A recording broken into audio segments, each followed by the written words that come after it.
არის ინფორმირებული იმაზე, თუ ვის და რატომ უჭერს მხარს. რაც შეეხება ადამიანებს, თუ როგორ არიან ჩართულები და რამდენად ინფორმირებულები არიან, ჩვენი ორგანიზაციის მხრიდან, ასე ვთქვათ, ვისთანაც გვაქვს ჩვენ კავშირი, კონტაქტი, ეს ადამიანები არიან ჩართულები არჩევნებში, როგორც სხვადასხვა პარტიებში, სხვადასხვა პოლიტიკურ ძალებში, ასევე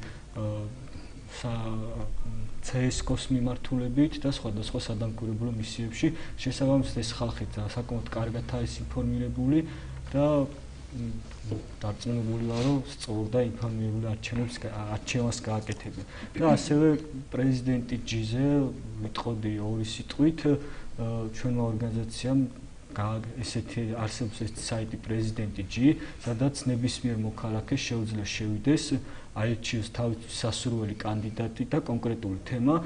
ეს საიტი გამოირჩევა ასევე იმითაც, რომ ამომრჩეველს საშუალება აქვს რამდენიმე კანდიდატის ხედვა შეადაროს კონკრეტულ საკითხზე, რაც ასე ვთქვათ სხვა. ნიკა, რამდენი პრეზიდენტობის კანდიდატის პროგრამა გაქვთ? როგორც საზოგადოება მიცით, ჩვენ 25 პრეზიდენტობის კანდიდატი გვყავს. უკვე ვადა რომ რომელიმე მათგანმა მოხსნას კანდიდატურა უკვე გასულია იმ თვალსაზრისით, რომ ხვალდაზე რომც მოხსნას მათი სახელები და გვარები საარჩევნო ბიულეტენში მაინც იქნება. 25-დან 19 პრეზიდენტობის კანდიდატი სწორედ პოლიტიკურმა პარტიებმა წარადგინეს და 6 წარადგინა ამორჩეველთა საინიციატივო ჯგუფებმა. არის თუ არა 25 კანდიდატის პროგრამა თქვენ საიტზე? ან საერთოდ აქვს თუ არა ამ კანდიდატების პროგრამები, ვისი პროგრამის ბერნახვაც არ შეიძლება ამორჩევოს თქვენ საიტზე? ეხლა თუ არ ვწდები, დღეის მონაცემებით არის 6 კანდიდატის პროგრამა განთავსებული, თუმცა ორგანიზაციამ ყველა კანდიდატს დაუგზავნა კითხვარი და მათ ჰქონდათ თუ არ ვწდები 12 ოქტომბრამდე ვადა, რომ მათ გადმოეგზავნათ ელემენტარული მოკლე პასუხები კონკრეტულ თემებზე. აქ იყო სულ 19 მნიშვნელოვანი თემა, ისეთი თემები, რომელიც ეხება პრეზიდენტს და რომელიც აქტუალურია დღეს ქვეყანაში. სამწუხაროდ, აი ამ კანდიდატების უმრავლესობას ან არ აღმოაჩნდათ ხედვები და პროგრამები, ან არ გამოთქვეს სურვილი, რომ განთავსებულიყო მათი პროგრამები და მინდა სამწუხაროდ აღვნიშნო ის, რომ მთავარ კანდიდატებიდან ერთ-ერთ მთავარ კანდიდატს სახელმწიფო დამოუკიდებელ კანდიდატს, რომელსაც ხელისუფლება უჭერს დღეს და პოლიტიკური მმართველი გუნდი უჭერს მხარს, მისი პროგრამა დღემდე არ არის განთავსებული საიტზე, თუმცა იყო დაპირება 15 ოქტომბერს გამოაგზავნიდნენ, თუმცა დღემდე არ გვაქვს და სამწუხაროდ ამორჩეველი მის ხედვებს ვერ იხილავს. თუმცა ჯერ 9 დღე არის დარჩენილი არჩევნებამდე და ალბათ საიტის საშუალებით ექნებათ მათ საშუალება მიიღონ აღნიშნული ინფორმაცია. ქალტომადავარ, თქვენი ძალიან აქტიური ორგანიზაცია, თელავი ჩემი ქალაქია, სწორედ საპრეზიდენტო კანდიდატებთან მუშაობთ და ეხმარებით მათ საკუთარი პროგრამა მიიტანონ მოქალაქედ. მოკლედ რომ მოგვიყვეთ, რა გააკეთეთ ამ პერიოდში და ასევე არჩევნებამდე კიდევ თუ გქონთ რაიმე ღონისძიება დაგეგმილი ამ თვალსაზრისით. პირველ რიგში მივესალმები ჩვენს ტელემაყურებლებს. ჩვენი ორგანიზაცია ყოველთვის ადგილობრივ თვითმმართველობის არჩევნებზე ყოველთვის აქტიურობს იმისთვის, რომ დავუშვათ მერობის კანდიდატები იქნებიან თუ დეპუტატობის კანდიდატები ჩვენ მოსახლეობას შევახვედროთ საზოგადოებას და უფრო ახლოს გავაცნოთ ესენი.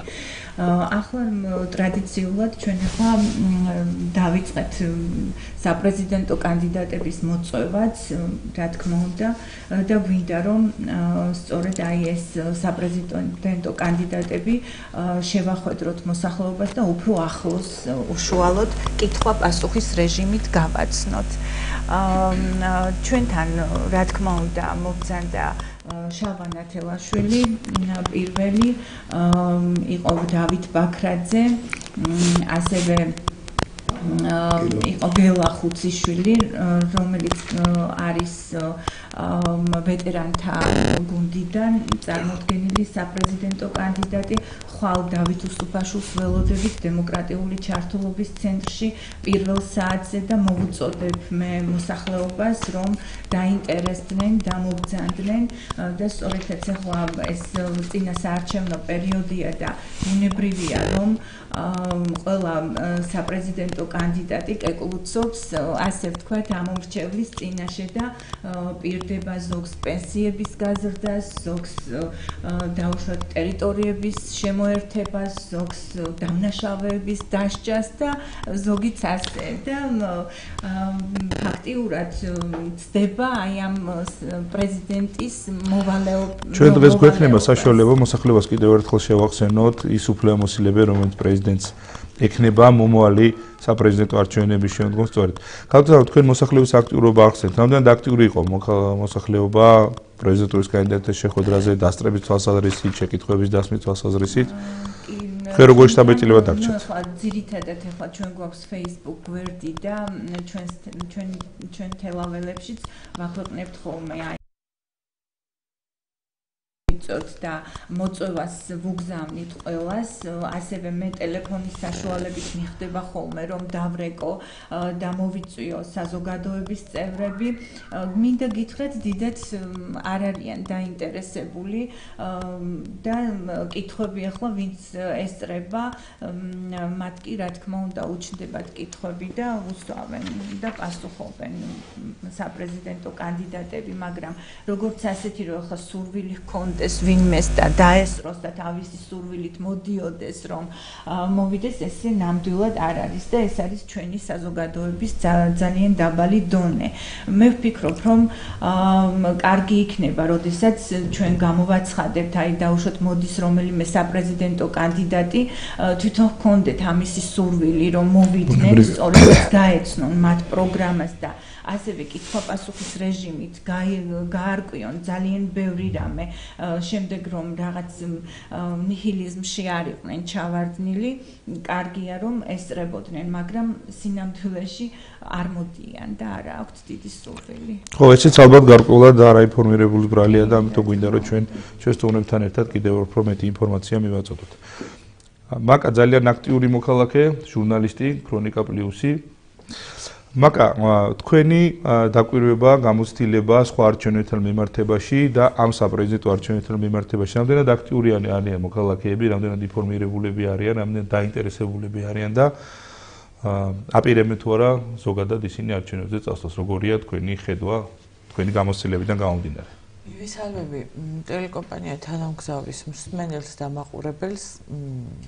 ზოგადად საპრეზიდენტო არჩევნები გამოირჩევა ადგილობრივი თვითმმართველობის და საპარლამენტო არჩევნებისაგან იმით, რომ ყველაზე დაბალი აქტივობაა ხოლმე თითქმის ყველა კვლევით მოქალაქეთა ჩართულობა და ასევე ამომრჩევლის გამოცხადება საარჩევნო უბნებზე. რაც შეეხება წლევანდელ არჩევნებს, ეს არ იქნება წლევანდელი არჩევნები გამონაკლისი წინა არჩევნებისაგან, წინა საპრეზიდენტო არჩევნებისაგან განსხვავებით. ინფორმირებულობას რაც შეეხება, ალბათ ყველაზე პრობლემური ის არის, რომ 25 კანდიდატი ყავს, ჩვენ გონი 25, მეც არ ვიცი. 25 კანდიდატი ყავს, ვინც კენჭს იყრის და მოსახლეობის 99% იცნობს სულ ყველაზე მაქსიმუმ 25-დან 5 კანდიდატს. დანარჩენი 20 კანდიდატის შესახებ საერთოდ წარმოდგენა არ აქვს. და წარმოდგენა არ აქვს არც ჩვენ მედიის წარმომადგენლებს თუ რამე ანეკდოტი არ მოყვა რომელიმე მათგანმა. და მაკა ეს რამდენად არის მოსახლეობისა თქვენი ჟურნალისტების ბრალი თუ კანდიდატები თავად არ აქტიურობენ? ეს ჩვენი ბრალი არ არის და არც მოსახლეობის ბრალი არ არის. მე ვთვლი რომ ეს არის ცოტა გადასახედი პროცესი, საკანონმდებლო ნორმა უნდა შემუშავდეს. მე მაგალითად ვიცი რომ ქართულ ტრადიციონალისტთა კავშირიდან კაკო ასათიანი იყრის კენჭს, რომელიც ბოლო 30 წელია იყრის კენჭს. და ზუსტად ვიცი რომ მაგალითად ყველა საოლქოში ყავს ჩანიშნული წარმომადგენლები, რომელიც წარმომადგენლებიც არ არიან ადგილობრივები უბნებზე. სახელმწიფომ ბიუჯეტმა უნდა გაიღოს ამისთვის თანხა, დაახლოებით ეს შეადგენს 380.000 ლარამდე.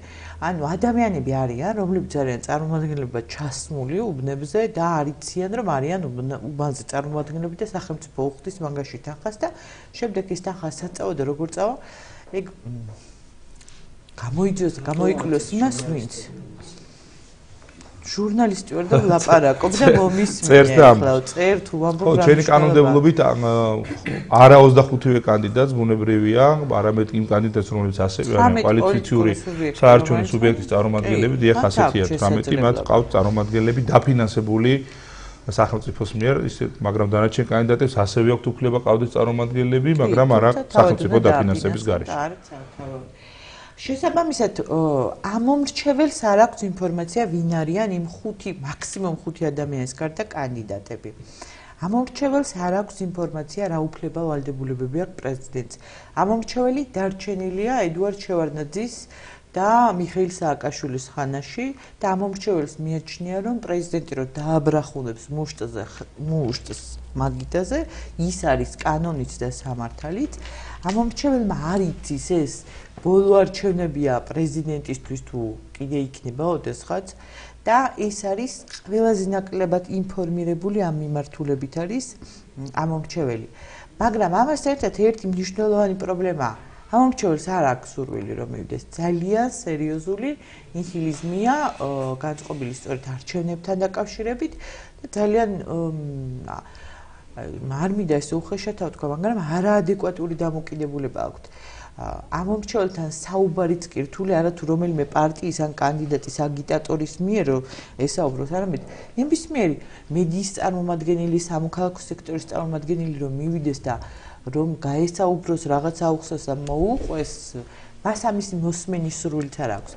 ალბათ ეს უფრო იმისი ბრალი არა 5 წლის მანძილზე 4 წელიწადში გვაქვს არჩევნები და მხოლოდ 1 წლიანი დასვენება გვაქვს ხოლმე და ამომრჩეველის თავისებურად იღლება. მეორე იმისი ბრალია რომ დაპირებები არასოდეს სისრულეში არ მოდის, იმიტომ რომ დაპირებები გვაქვს ზოგადად ყოველთვის, როგორც ამ არჩევნებზე, ისე წინა არჩევნებზე იმაზე მეტად გადაჭარბებული და რაღაც სხვადასხვა ლამაზ ფერებში გაწყობილი, ვიდრე ვიღებთ ხოლმე შედეგს და შედეგი გვაქვს დღეს ის, რომ კი ვიცით რომ არჩევნებია, შეიძლება რიცხვი აგვერიოს 28-ში, 27-ში თუ ოქტომბრის ბოლოს რომელ დღეს არის ეგ არ ვიცოდეთ, მაგრამ ნამდვილად არ ვიცით, ანუ მოქალაქეების სახელით ვსაუბრობ, ვის ვირჩევთ, რატომ ვირჩევთ, რისთვის ვირჩევთ და დიდი ალბათობით არ წავალთ არჩევნებზე. ის არის ძირითადი მნიშვნელოვანი პასუხი, რასაც ვიღებთ ჩვენი რესპონდენტებისაგან და ეს არის ძალიან რთული პროცესი. და დაბალი აქტივობა იქნება ძალიან ცუდი ალბათ ქვეყნისთვისაც და ძალიან რთული სამუშაო იქნება ჩვენთვისაც. მე ვთვლი, რომ არჩევნების დღეს უფრო მეტი ხმაური იქნება მაგასთან დაკავშირებით. მანქას მომავალი გვიჩვენებს. მე მინდა საზოგადოება შევახსენო, რომ მაკამ უკვე ახსენა ეს თემა 2018 წლის 22 ოქტომბრის არჩევნები, ეს არის ბოლო ისტორიული არჩევნები, როცა საქართველოს მოსახლეობა ამორჩეველი პირდაპირი წესით უშუალოდ აირჩევს საქართველოს პრეზიდენტს, ასევე შეგახსენებთ, რომ გამონაკლისის წესით ეს საპრეზიდენტო ვადა იქნება არახურწლიანი, როგორც არის განსაზღვრული კონსტიტუციაში, როგორც იყო მანამდე და სწორედ ამოვადით ვირჩევით ჩვენ პრეზიდენტს, არამედ იქნება 6 წლით არჩეული მომავალი პრეზიდენტი 2024 წლამდე და 2024 წელს უკვე საქართველოს პრეზიდენტს აირჩევს 300 კაცის შემადგენლობის საარჩევნო კოლეგია, რომელშიც გაწევრიანებული იქნებიან 150 პარლამენტის წევრი, აფხაზეთის და აჭარის ავტონომიური რესპუბლიკის უმაღლესი საბჭოს წევრები და ასევე საკრებულოებიდან, ადგილობრივი თვითმმართველობის ორგანოებიდან იმ პროპორციებით პოლიტიკური პარტიის წარმომადგენლები, რომლებიც იქნებიან ადგილობრივ ხელისუფლებაში წარმოდგენილები, ამიტომ ნამდვილად ისტორიული არჩევნებია და ბუნებრივია ჩვენ უნდა მივიღოთ ამ არჩევნებში მონაწილეობა. ძალიან საინტერესო საკითხი ვახსენეთ ასევე რაც ეხება ამორჩეველთა აქტივობას. მე შეგახსენებთ, რომ 2008 წლის საპრეზიდენტო არჩევნებზე ამორჩეველთა საერთო რაოდენობის 56.6% მიიღო მონაწილეობა, რაც ეხება 2013 წელს ეს ციფრი ფაქტობრივად 10%-ით ნაკლები იყო, 46%-ზე ოდნავ მიიღო არჩევნებში მონაწილეობა. ბატონ ზურაბ, თქვენი ხედვა და თქვენი დაკვირვება ამ თვალსაზრისით რამდენად არის მოსახლეობა განწყობილი იმასათვის, რომ 22 ოქტომბერს მივიდეს არჩევნებზე და მიიღოს მონაწილეობა. პირველ რიგში მეც მივესალმები ტელეკომპანია თანამგზავრის მოყოლებს, აქ წარმოდგენილ კოლეგებს. ჩემი დაკვირვებით და ჩვენი ორგანიზაცია საკმაოდ აქტიურად არის საზოგადოებასთან ურთიერთობაში ჩაბმული, თუნდაც გამომდინარე იქიდან, რომ ახლა საპრეზიდენტო კანდიდატებთან შეხვედრა გვაქვს და გარკვეული აგიტაცია მიმდინარეობს იმაზე, რომ დაესწროთ ჩვენ შეხვედრებს. ჩვენ გარემოს უქმნით ისეთ იმის ფონზე, როდესაც ხმამაღალი არაადეკვატური, აგერ ქალბატონმა მაკამ ძალიან სამართლიანად ისაუბრა, რომ არაადეკვატური განცხადებები ხდება პრეზიდენტობის კანდიდატებისაგან მოსახლეობაში. ამან წარმოქმნა ძალიან სერიოზული ნიჰილისტური დამოკიდებულება, რომ მათ აღარ ჯერათ უკვე ესეთი ტიპის განცხადებების, ჩემი ვიძახი პირადი ურთიერთობებიდან გამომდინარე და უკვე დასწრება და ინტერესი იმისა, რომ თან უნდა ვაღიაროთ ისიც, რომ პრეზიდენტისაგან უпростоრად არ ელოდებიან ისეთ ადეკვატურ მოქმედებებს, როგორცაც ელოდნენ და არ იციან, როგორი იქნება ხვალინდელი პრეზიდენტი და რა უფლება-მოვალეობები ექნება. ნიჰილისტური განწყობილება არის ძალიან სერიოზულად გაზრდილი და ველოდები, რომ ძალიან დაბალი აქტიურობა იქნება ამ თვალსაზრისით მოსახლეობის მხრიდან. დიდი მადლობა. ჩვენ გვინდა მოსახლეობას გავაცნოთ საქართველოს პრეზიდენტის უფლება-მოვალეობები, ის უფლება-მოვალეობები, რომლებიც საკონსტიტუციო ცვლილებებით, რომელიც 2017 წელს განხორციელდა ჩვენ ქვეყანაში, ძალაში შევა სწორედ ახლად არჩეული პრეზიდენტის ფიცის დადების მომენტიდან. ჩვენ შეგვიძლია ვნახოთ ეს სიუჟეტი.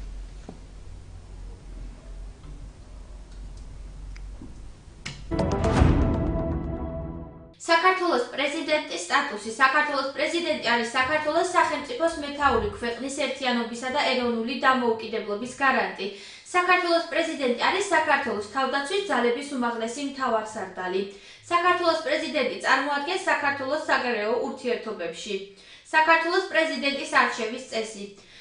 საქართველოს პრეზიდენტს 5 წლის ვადით დებატების გარეშე ღია ყენჭისყრით ირჩევს საარჩევნო კოლეგია ერთი და იგივე პირი საქართველოს პრეზიდენტად შეიძლება აირჩეს მხოლოდ ორჯერ.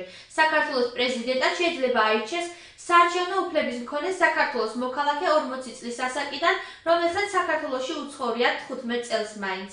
საარჩევნო კოლეგიის შემადგენლობაში შედის 300 წევრი, მათ შორის საქართველოს პარლამენტისა და აფხაზეთისა და აჭარის ავტონომიური რესპუბლიკის უმაღლესი წარმომადგენლობითი ორგანოების ყველა წევრი. საარჩევნო კოლეგიის და სხვა წევრების საქართველოს ცენტრალური საარჩევნო კომისიის მიერ ორგანული კანონის საფუძველზე განსაზღვრული კოდების შესაბამისად ადგილობრივი თვითმმართველობის წარმომადგენლობითი ორგანოების შემადგენლობიდან ასახელების შესაბამისი პოლიტიკური პარტიები. კოდები განისაზღვრება პროპორციული გეოგრაფიული წარმომადგენლობის პრინციპის დაცვითა და ადგილობრივი თვითმმართველობის პროპორციული წესით ჩატარებული არჩევნების შედეგების პროპორციის მიხედვით. საარჩევნო კოლეგიის შემადგენლობას ამტკიცებს საქართველოს ცენტრალური საარჩევნო კომისია. საქართველოს პრეზიდენტი ხელშეუვალია თანამდებობაზე ყოფნის დროს არ შეიძლება მისი დაპატიმრება ან სისხლის სამართლის პასუხისგებაში მიცემა. საქართველოს პრეზიდენტს უფლება არ აქვს ეკავოს სხვა თანამდებობა, ეწეოდეს სამეწარმეო საქმიანობას, იღებდეს ხელფასს ან სხვაგვარ მუდმივ ანაზღაურებას რაიმე სხვა საქმიანობისთვის. საქართველოს პრეზიდენტი არ შეიძლება იყოს პოლიტიკური პარტიის წევრი. საქართველოს პრეზიდენტი სახელმწიფოს სახელით ხდებს კონსტიტუციურ შეთანხმებას საქართველოს სამოციქულო ავტოკეფალურ მართლმადიდებულ ეკლესიასთან. კონსტიტუციითა და ორგანული კანონით დადგენილი წესით ნიშნავს პარლამენტისა და ადგილობრივი თვითმმართველობის ორგანოების არჩევნებს. მთავრობის წარდგინებით თანამდებობაზე ნიშნავს და თანამდებობიდან ათავისუფლებს საქართველოს თავდაცვის ძალების მეთაურს. ნიშნავს იუსტიციის უმაღლეს საბჭოს ერთ წევრს ორგანული კანონით განსაზღვრულ შემთხვევებში და დადგენილი წესით მონაწილეობს საქართველოს ცენტრალური საარჩევნო კომისიის თავმჯდომარისა და წევრების თანამდებობაზე გაწესებაში.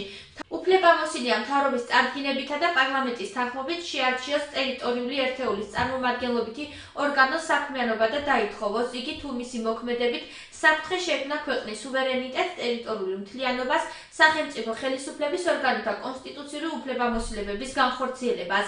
საქართველოს პრეზიდენტი უფლებამოსილია მიმართოს ხალხს. წელიწადში ერთხელ იგი პარლამენტს წარუდგეს მოხსენებას ქვეყნის მდგომარეობის უმნიშვნელოვანეს საკითხებზე.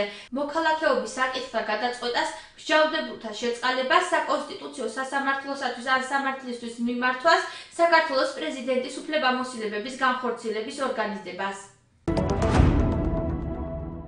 საქართველოს პრეზიდენტი არის საქართველოს სახელმწიფოს მეთაური, ქვეყნის ერთიანობისა და ეროვნული დამოუკიდებლობის გარანტი.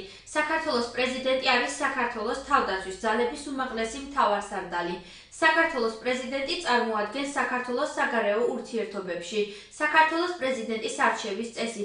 საქართველოს პრეზიდენტს 5 წლის ვადით დებატების გარეშე ღია კენჭისყრით ირჩევს საარჩევნო კოლეგია. ერთი და იგივე პირი საქართველოს პრეზიდენტად შეიძლება აირჩეს მხოლოდ ორჯერ. საქართველოს პრეზიდენტად შეიძლება აირჩეს საარჩევნო უფლების მქონე საქართველოს მოქალაქე 40 წლის ასაკიდან, რომელსაც საქართველოში უცხოვრია 15 წელზე მაინც. საარჩევნო კოლეგიის შემადგენლობაში შედის 300 წევრი, მათ შორის საქართველოს პარლამენტის და აფხაზეთისა და აჭარის ავტონომიური რესპუბლიკის უმაღლესი წარმომადგენლობითი ორგანოების ყველა წევრი. საარჩევნო კოლეგიის სხვა წევრებს საქართველოს ცენტრალური საარჩევნო კომისიის მიერ ორგანული კანონის საფუძველზე განსაზღვრული კვოტების შესაბამისად ადგილობრივი თვითმმართველობის წარმომადგენლობითი ორგანოების შემადგენლობიდან ასახელებენ შესაბამისი პოლიტიკური პარტიები. კვოტები განისაზღვრება პროპორციული გეოგრაფიული წარმომადგენლობის პრინციპის დაცვითა და ადგილობრივი თვითმმართველობის პროპორციული წესით ჩატარებული არჩევნების შედეგების პროპორციის მიხედვით. საარჩევნო კოლეგიის შემადგენლობას ამტკიცებს საქართველოს ცენტრალური საარჩევნო კომისია. საქართველოს პრეზიდენტი ხელშეუვალია თანამდებობაზე ყოფნის დროს არ შეიძლება მისი დაპატიმრება ან სისხლის სამართლის პასუხისგებაში მიცემა. საქართველოს პრეზიდენტს უფლება არ აქვს ეკავოს სხვა თანამდებობა, ეწეოდეს სამეწარმეო საქმიანობას, იღებდეს ხელფასს ან სხვაგვარ მუდმივ ანაზღაურებას სხვა რაიმე საქმიანობისთვის. საქართველოს პრეზიდენტი არ შეიძლება იყოს პოლიტიკური პარტიის წევრი. საქართველოს პრეზიდენტის უფლებამოსილებები. საქართველოს პრეზიდენტი მთავრობასთან შეთანხმებით აწარმოებს მოლაპარაკებებს სხვა სახელმწიფოებთან და საერთაშორისო ორგანიზაციებთან, დებს საერთაშორისო ხელშეკრულებებსა და შეთანხმებებს. მთავრობის წარდგინებით ნიშნავს და ათავისუფლებს საქართველოს ელჩებს და სხვა დიპლომატიურ წარმომადგენლებს. მთავრობასთან შეთანხმებით იღებს სხვა სახელმწიფოთა და საერთაშორისო ორგანიზაციათა ელჩებისა და სხვა დიპლომატიური წარმომადგენლების აკრედიტაციას. საქართველოს სახელმწიფოს სახელი დებს კონსტიტუციურ შეთანხმებას საქართველოს სამოციქულო ავტოკეფალურ მართლმადიდებელ ეკლესიასთან. კონსტიტუციით განსაზღვრულ შემთხვევებში წამოაყენებს პრემიერ-მინისტრის კანდიდატურას და ნიშნავს პრემიერ-მინისტრს. კონსტიტუციით განსაზღვრულ შემთხვევებში მთავრობას აკისრებს მოვალეობა შეასრულოს მთავრობის ახალი შემადგენლობის შექმნამდე. საქართველოზე შეიარაღებული თავდასხმის შემთხვევაში აცხადებს საომარ მდგომარეობას სათანადო პირობების არსებობისას, დებს ზავს და გადაწყვეტილებებს არაუგვიანეს 48 საათისა წარუდგენს პარლამენტს დასამტკიცებლად. უფლებამოსილია მთავრობის წარდგინებით პარლამენტის თანხმობით შეარჩიოს თვითმმართველობის ან ტერიტორიული ერთეულების სხვა წარმომადგენლობითი ორგანოების საქმიანობა ან დაითხოვოს ისინი, თუ მათი მოქმედებით საფრთხეს შეექმნა ქვეყნის სუვერენიტეტს, ტერიტორიული მთლიანობას, სახელმწიფო ხელისუფლების ორგანოთა კონსტიტუციური უფლებამოსილებების განხორციელებას. კონსტიტუციით მინიჭებული უფლებამოსილებების განსახორციელებლად გამოსცემს დეკრეტს ბრძანებულებას, განკარგულებას, აგრეთვე როგორც საქართველოს სამხედრო ძალების უმაღლესი მთავარსარდალი ბრძანებას. ხელს აწერს და აქვეყნებს კანონს კონსტიტუციით დადგენილი წესით, წყვეტს მოქალაქეობის თავშესაფრის მიცემის საკითხებს, შეიწყალებს მსჯავრდებულებს, დაითხოვს პარლამენტს კონსტიტუციით განსაზღვრულ შემთხვევებში და დადგენილი წესით. საქართველოს პრეზიდენტი ხელშეუვალია და თანამდებობაზე ყოფნის დროს არ შეიძლება მისი დაპატიმრება ან სისხლის სამართლის პასუხისგებაში მიცემა.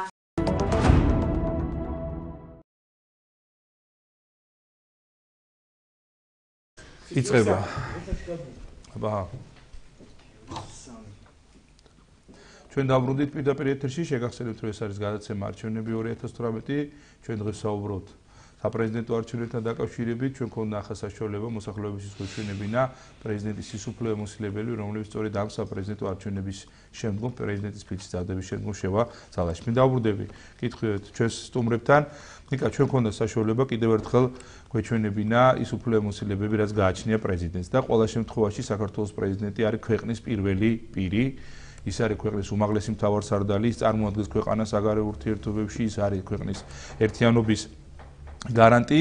თქვენ აშუქებთ საპრეზიდენტო კამპანიას, აშუქებთ პრეზიდენტობის კანდიდატების საქმიანობას, გაქვთ შეხება მათ დაპირებებთან, პროგრამებთან. რამდენად ადეკვატურია თავად პრეზიდენტების კანდიდატების დაპირებები, რასაც ისინი სარეკლამო რგოლებით ეუბნებიან, რასაც ისინი შეხვედრაზე ეუბნებიან მოსახლეობასთან, მათი საარჩევნო პროგრამები იმ უფლებამოსილებებისა, რაც მათ ექნებათ მომავალი 6 წლის განმავლობაში. დიახ, ანუ ვინც აქტიურად ან ის საპრეზიდენტო კანდიდატები, რომლებიც აქტიურად ასე ვთქვათ, ხვდებიან ამ არჩევნებს და აქტიურად ჩანან მედიის სივრცეში, ფაქტობრივად მათი პროგრამები ანუ თითქმის შეუსაბამობაში არის, ასე ვთქვათ, საქართველოს კონსტიტუციასთან, იმ უფლებამოსილებებთან, რომლებიც საქართველოს პრეზიდენტს ეკნება მომავალში. მე ასე ვთქვათ, როგორც ასე ვთქვათ, წინა საუბრის დროს აღნიშნე, მაგალითად დავით ბაქრაძეს აქვს დაპირება, რომ 50 ლარით გაზრდის პენსიას, მაგალითად გრიგოლ ვაშაძის დაპირებას დაახლოებით იდენტური, ანუ 50 ლარით არა, ზუსტად აღარ მახსოვს რა 400 ლარამდე. კი 400 ლარამდე.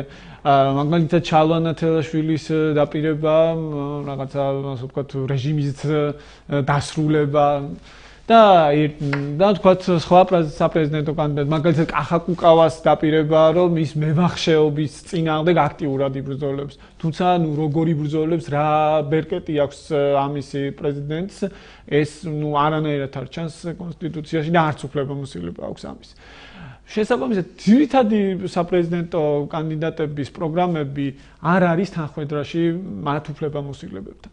და ეს არის ზუსტად სწორედ ის, რომ ამომრჩეველს აქვს არასწორი მოლოდინები, არასწორი განწყობა, ის რომ მაგალითად საქართველოს მომავალი პრეზიდენტი, რომელსაც ის ხმას მისცემს და თუ საპრეზიდენტო არჩევნებში გაიმარჯვებს, მაგალითად პენსიას მოუმატებს, მაგალითად რაღაცა სოციალურ პირობებს გაუმჯობესებს და ასე შემდეგ. აი როგორც მაკამ აღნიშნა, ანუ ამომრჩეველი დარჩენილია ედუარდ შევარდნაძისა და მიხეილ სააკაშვილის პრეზიდენტობის ხანაში, როდესაც საქართველოს პრეზიდენტი იყო ერთპიროვნული მმართველი, ანუ მასზე იყო ძირითადად გადაწყვეტილების მიღება, ის იყო მთავარი გადაწყვეტილების მთავარი მიმღები პირი, ასე რომ ჯერჯერობით ამომრჩეველს არ აქვს ინფორმაცია რა უფლებამოსილება ექნება საქართველოს პრეზიდენტს და ჩვენ ასე ვთქვათ სიუჟეტის დროს საუბრობდით, სანამ სიუჟეტი ეთერში იყო, ასე ვთქვათ, ეთერში უпростоრად ეთერში გადიოდა, ჩვენ საუბრობდით, რომ ძალიან მნიშვნელოვანია იყოს საინფორმაციო რგოლები, მასობრივი ინფორმაციის საშუალებებით, ანუ ვის უფლებამოსილებაში შედის ეს იქნება პარლამენტი, ცენტრალური საარჩევნო კომისია, მუდმივად გავიდიოდეს რაღაცა მიგონიათ რეკლამის დროს, რა უფლებამოსილება აქვს ეს სლაიდების მეშვეობით, თქვა პრეზიდენტს, რომ პრეზიდენტი არის უმაღლესი მთავარსარდალი, უმაღლესი თანამდებობის პირი, წარმოადგენს ქვეყანას საგარეო ურთიერთობების დროს, საგარეო პოლიტიკას განსაზღვროს და ასე შემდეგ. და გაცილებით მეტი ინფორმაცია ექნებოდა. კი, ჩვენ ჟურნალისტები ვამზადებთ მასალებს, სიუჟეტებს, რეპორტაჟებს, თუმცა ხა ყოველდღე, რა თქმა უნდა, ბუნებრივი ამაზე ვერ მოვაზარებთ, ხო? მასალ. კი, გვაქვს მოზადებული, თუმცა ეს არ არის საკმარისი, ამიტომაც ხელისუფლების ვალდებულებაა სწორედ, რომ იზრუნოს, ასე ვთქვათ, ამორჩევლების ინფორმირებაზე. ნიკა, თქვენთან რო გავაგრძელოთ იგივე შეკითხვით, თავად პრეზიდენტობის კანდიდატები ჭყალებში ალბათ რატო ბედავენ, ან რატო ფიქრობენ, რომ ჩვენ არ ვართ ინფორმირებულები, არ ვიცით მათ რა უფლებამოსილებები გააჩნიათ, რატო იძლევიან ასეთ სახის დაპირებებს, რის იმედი აქვთ ჩვენი არაინფორმირებულობის თუ შეგნებულად მიდიან ამ ნაბიჯზე, რო გასცენ ფაქტობრივად შეუსრულებელი დაპირებები. სწორედ მაგით მინდოდა დამეწომეთ საუბარი, რაც აქვე აღნიშნეთ, რომ დაიყო საუბარი არაინფორმირებულ არჩევანზე და ამორჩეველზე და დაბალ პოლიტიკურ კულტურაზე. აქედან გამომდინარე, მე არ ვიტყოდი, რომ ეს ამორჩევის ბრალია, ან თუნდაც მედიის ბრალია, ან ვინმეს ბრალია, პირველ რიგში ეს არის თვითონ პოლიტიკოსების ბრალი.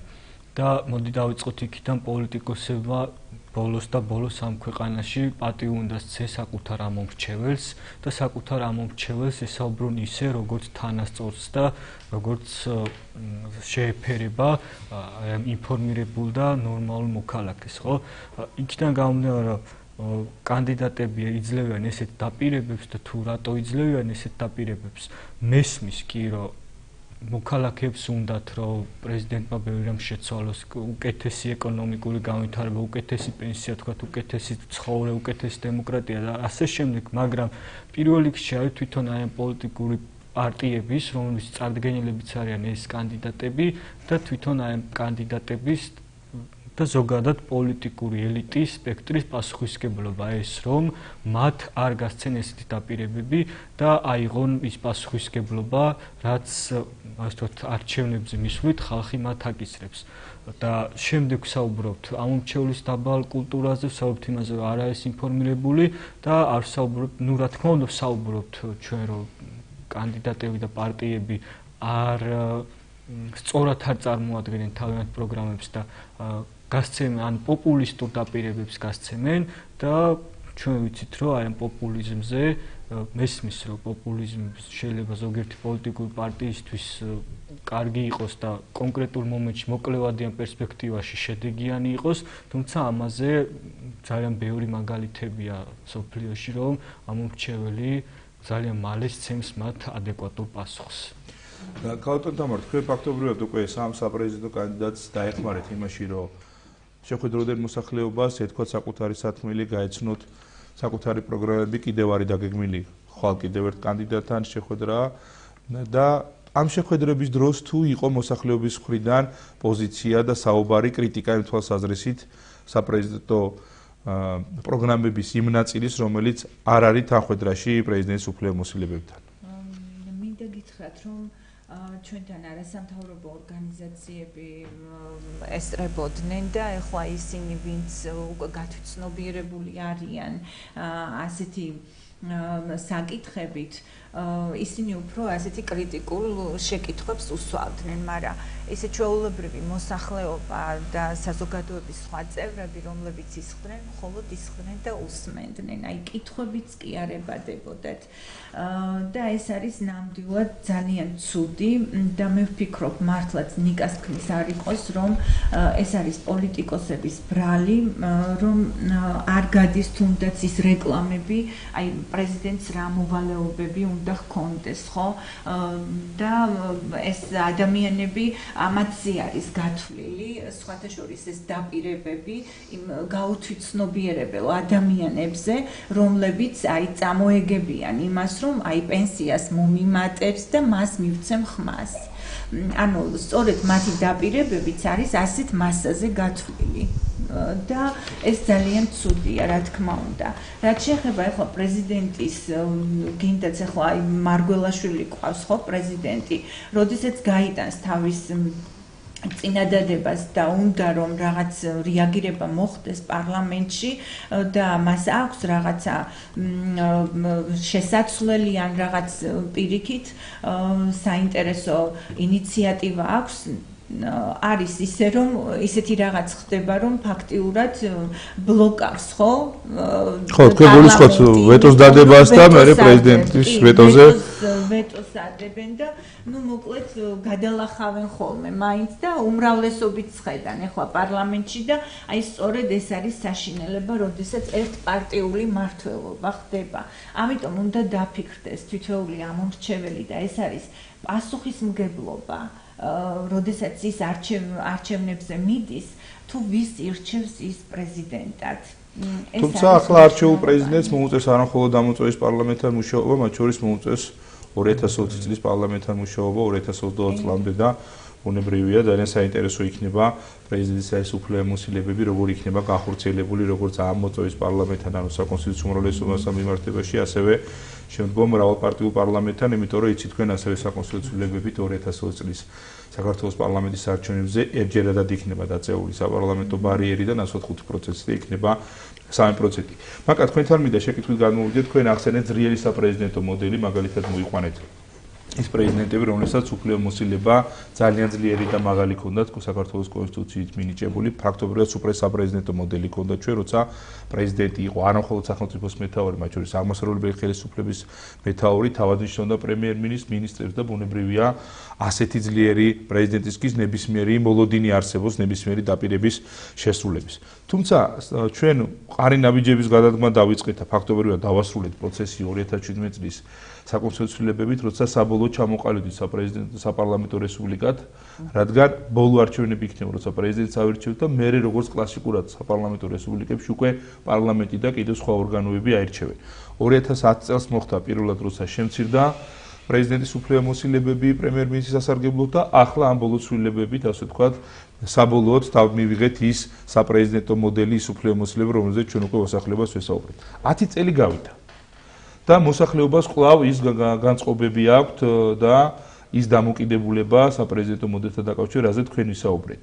რა უნდა გაეკეთებინა მას წლის განმავლობაში თავშად მედიას, სამოქალაქო საზოგადოებას, ან ხელისუფლებას, ან პოლიტიკურ პარტიებს. თქვენი პოზიცია ამ საკითხთან დაკავშირებით. ჩვენი პოზიცია ამ საკითხთან დაკავშირებით არის ძალიან მოკლე და მკაფიო განათლების დონის ამაღლება უნდა მომხდარიყო მოქალაქეების. ანუ განათლება ამ მიმართულებით და არა მარტო ამ მიმართულებით, ძალიან ბევრი მიმართულებით ჩვენ სახელმწიფოში არ აქვს. ჩვენ ყავს პრეზიდენტი და ვიძახით პრეზიდენტს, იმის იქით ვერ ვფიქრობთ, ვინ არის, რა არის, რა უფლება მოვალეობები აქვს და ასე შემდეგ. ჩვენი სახელმწიფოს მოქალაქეები ბოლო წლების მანძილზე უყურებდნენ მარტო პრეზიდენტის და პარლამენტის კინკლაობას და შთაბეჭდილება რჩებოდათ, რომ პარლამენტი იყო ძლიერი, მაგრამ პრეზიდენტი ცდილობდა, რომ აეკრება გაეწია, მაგრამ პრობლემა რა არის? პრობლემა არის აი მაგალითისთვის რო ვთქვათ, წეხან კითხვები გქონდათ პროგრამებთან დაკავშირებით. რომელიმე პრეზიდენტობის კანდიდატს განათლების პროგრამასთან დაკავშირებით რამე აქვს? არაფერი არ აქვს. შალვა ნათელაშვილს აქვს გერმანულ მოდელზე რაღაცა ლაპარაკი, აი ეგ არის თავი ბოლო. ასევე აქვს დავით ბაქრაძეს რომ ის პირდება რომ ის საპრეზიდენტო ფონდიდან წაახალისებს. ახლა მაგაზე უნდა გადასულიყავ. საპრეზიდენტო ფონდიდან წავახალისებს, რომ საზღვარგარეთ მიიღონ განათლება. საზღვარგარეთ კი არ უნდა მიიღონ განათლება და საპრეზიდენტო ფონდიდან კი არ უნდა დახარჯოთ თანხა. არამედ უნდა შექმნა განათლების პოლიტიკას უნდა შეუწყო ხელი, რომ შეიქმნას და ერთხელ და სამუდამოდ ამ ქვეყანაში ჩამოყალიბდეს სწორი, ადეკვატური და კარგი განათლების პოლიტიკა. ის არის მთავარი ამ ქვეყანაში. ამ ქვეყანაში არ არის მთავარი თავდაცვაზე რამდენი მილიარდი აქვს. 3 წუთი ვერ დაიცავენ პერიმეტრს ესენი. არც ერთი პრეზიდენტობის კანდიდატის მთავარი პრიორიტეტი არ არის განათლება. განათლება ჩემსავე სახელმწიფოში. ის არა რომ ჩემი თანხა გავიტანო გარეთ და დავხარჯო. აქ უნდა დავხარჯო მე ჩემი თანხა. ის ჩემი ფულია, ჩემი ბიუჯეტია.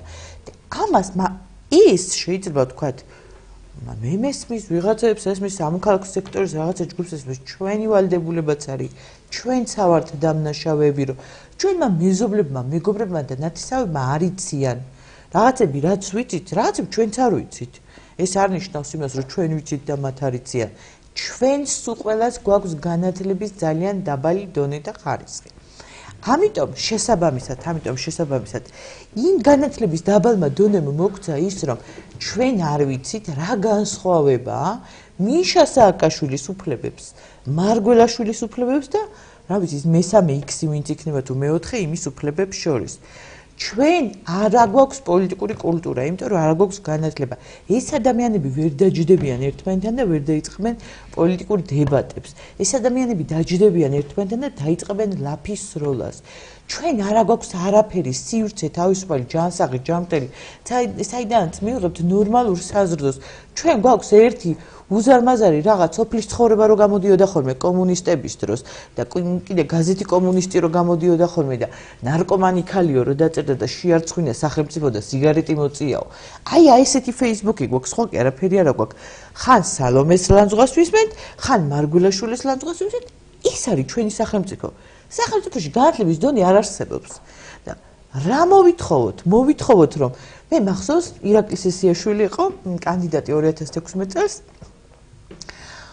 და დადიოდა მაჟორიტარი კანდიდატი იყო პარლამენტო არჩევნებს.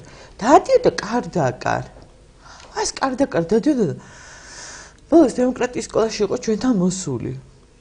და გვესაუბრა და საუბარი ისე დაიწყო იცით რომ ძალიან უწუხარდო ნერვიულობ რომ აი ამ ხალხთანო რომ საუბრობო ძალიან მიჭირსო რომ ესო პარლამენტის წევრის არჩევნები კი არ არის ჩემს პრარაბის არჩევნებია ააშენე გადახურე გადმოყურე გზა დააგე აქ ვართ გაჩერებული ჩვენ ბოლო 30 წელია გზა გვაქვს ათხრილი ორმოების ქალაქს ვეძახით ხან ახმეტას ხან თელავს ამ ორმოების ამოსებას ხან თხოვთ დეპუტატს, ხან პრეზიდენტს, ხან უბნის დეპუტატს, ხან საკრებულოს თავმჯდომარეს, ხან მერს. ანუ ჩვენ არ ვიცით ვინ რისთვის ვირჩევთ. აი ეს არის ჩვენი პრობლემა. სხვა მნიშვნელოვანი პრობლემა არ აქვს. აი ეს რომ გვეცოდინება ან პირდით ეს პრობლემები რო იქნება მოგვარებული, მე ალბათ სხვა პრობლემებსაც ისაუბრებს, ხო, მოსახლეობა უნებრივია. ვინ რომ გვეცოდინება ეს ვის რა უნდა მოვთხოვოთ? მე ისინი შეასრულებენ ჩვენ არ ვიცით ვის რა უნდა მოვთხოვოთ აი ეგ არის ჩვენი პრობლემა სხვა მნიშვნელოვანი პრობლემა იმდენად არ არსებობს აზრი არ აქვს ჩემთვის რა ერქმევა პრეზიდენტს ჩემმა მეზობელმა ნანამ თუ არ იცის პრეზიდენტს რა უნდა მოსთხოვოს და თათიკა იქნებ დაგვირეკოს ხალოტონმა ნანამ და გითხრას რაიცის პრეზიდენტი. ბატონ ზურაბ, ახლავე ნიკა ბატონ ზურაბ, თქვენი ორგანიზაციისთვის ეს არ არის პირველი არჩევნები, პირველი პროექტი. თქვენ ასევე იყავით ჩართულები ძალიან აქტიურად თვითმმართველობის არჩევნების დროს, იგივე საპარლამენტო არჩევნები ახსენა. მაგრამ იქაც როგორი იყო მოსახლეობის ინფორმირებულის დონე, თუნდაც მერობის კანდიდატთან მიმართებაში, თუნდაც დაუშვათ მაჟორიტარობის კანდიდატთან, პოლიტიკურ პარტიებთან მიმართებაში. მე ამ შემთხვევაში ქალბატონ მაგას მინდა დავეთანხმო, რომ მაშინაც ანალოგიური დამოკიდებულება იყო, უბრალოდ იმედები უფრო მეტი იყო იმ პერიოდში. ეს იმედგაცრუების ეტაპებით ნელ-ნელა თანდათანობით განვითარდა და ეს მომენტები მაშინაც შეიმჩნეოდა არაადეკვატური მოთხოვნები მოსახლეობის მიმართ და ეხლა გარკვეულწილად კანდიდატებიც უნდა გავამართლოთ, რომ ისინი პოპულისტურ განცხადებებს აკეთებენ, იმიტომ რომ რამენაირად მიიზიდონ ხმები. ხო, მე ერთ რამეს ვიტყოდი, ეხლა ჩვენი ბოლო დროის შეხვედრებთან დაკავშირებით კონკრეტული 3 კანდიდატთან მქონდა შეხვედრა. აი პერსონიფიცირებას ნამდვილად არ გავაკეთებ, მაგრამ სამწუხარო მომენტი მინდა თქვა, ერთ-ერთმა საერთოდ არ ილაპარაკა და პირდაპირ თქვა, რომ ეხლა არა მე ვილაპარაკებ საპრეზიდენტო იმას. ერთ-ერთმა საერთოდ არაადეკვატურ თემებზე ისაუბრა. ერთმა პიონერია მოაწყო იმის მაგივრად, რომ ის ყოფილიყო ილაპარაკა ყველაფერი, გარდა იმისა საკითხი როგორ გადაწყვეტ, როგორ უნდა გადაწყდეს. ან თუნდაც პრობლემებზე და არა პრობლემის მოგვარების გზებზე. პრობლემის მოგვარების გზებზე გავანებოთ საპრეზიდენტო უფლება მოვალეობებს და პროგრამას თავი ზოგადად ქვეყანაზე ისაუბრა და არაფერი არ თქვა გარდა იმისა, რაც უნდა ეთქვა. მაგრამ თქვა ფაქტიურად ყოფითი პრობლემები დაასახელა მოსახლეობასაც აინტერესებს და ამის მიერ ხა თქვენს თქვით რომ ამის მიერ შეიძლება რაღაც საკიდე თუ შესრულდება ის გაკეთდეს. იმის იქით მოსახლეობა არ მიდის, არ აინტერესებთ არაფერი. ძალიან სამწუხაროა. ნიკოლოზ, თქვენ გიდოდა თქვენი აზრის დაფიქსირება და გისმენთ. ასე ვთქვათ, დავამატებ, რამდენად ადეკვატურიაო, ასე ვთქვათ, პრეზიდენტობის კანდიდატების დაპირებები იმ უფლებამოსილდებთან, რომლებიც მათ ექნებათ. ანუ როგორც ცნობილია, ანუ პრეზიდენტი G არის ესეთი, ასე ვთქვათ, საიტი, სადაც არის პრეზიდენტობის კანდიდატების საარჩევნო პროგრამები. იქ ნამდვილად ადეკვატური ასე ვთქვათ, ხედვები აქვს, ადეკვატური მოსაზრებები აქვს, როგორ გააკეთოს, მაგალითად, ადგილობრივი თვითმმართველობის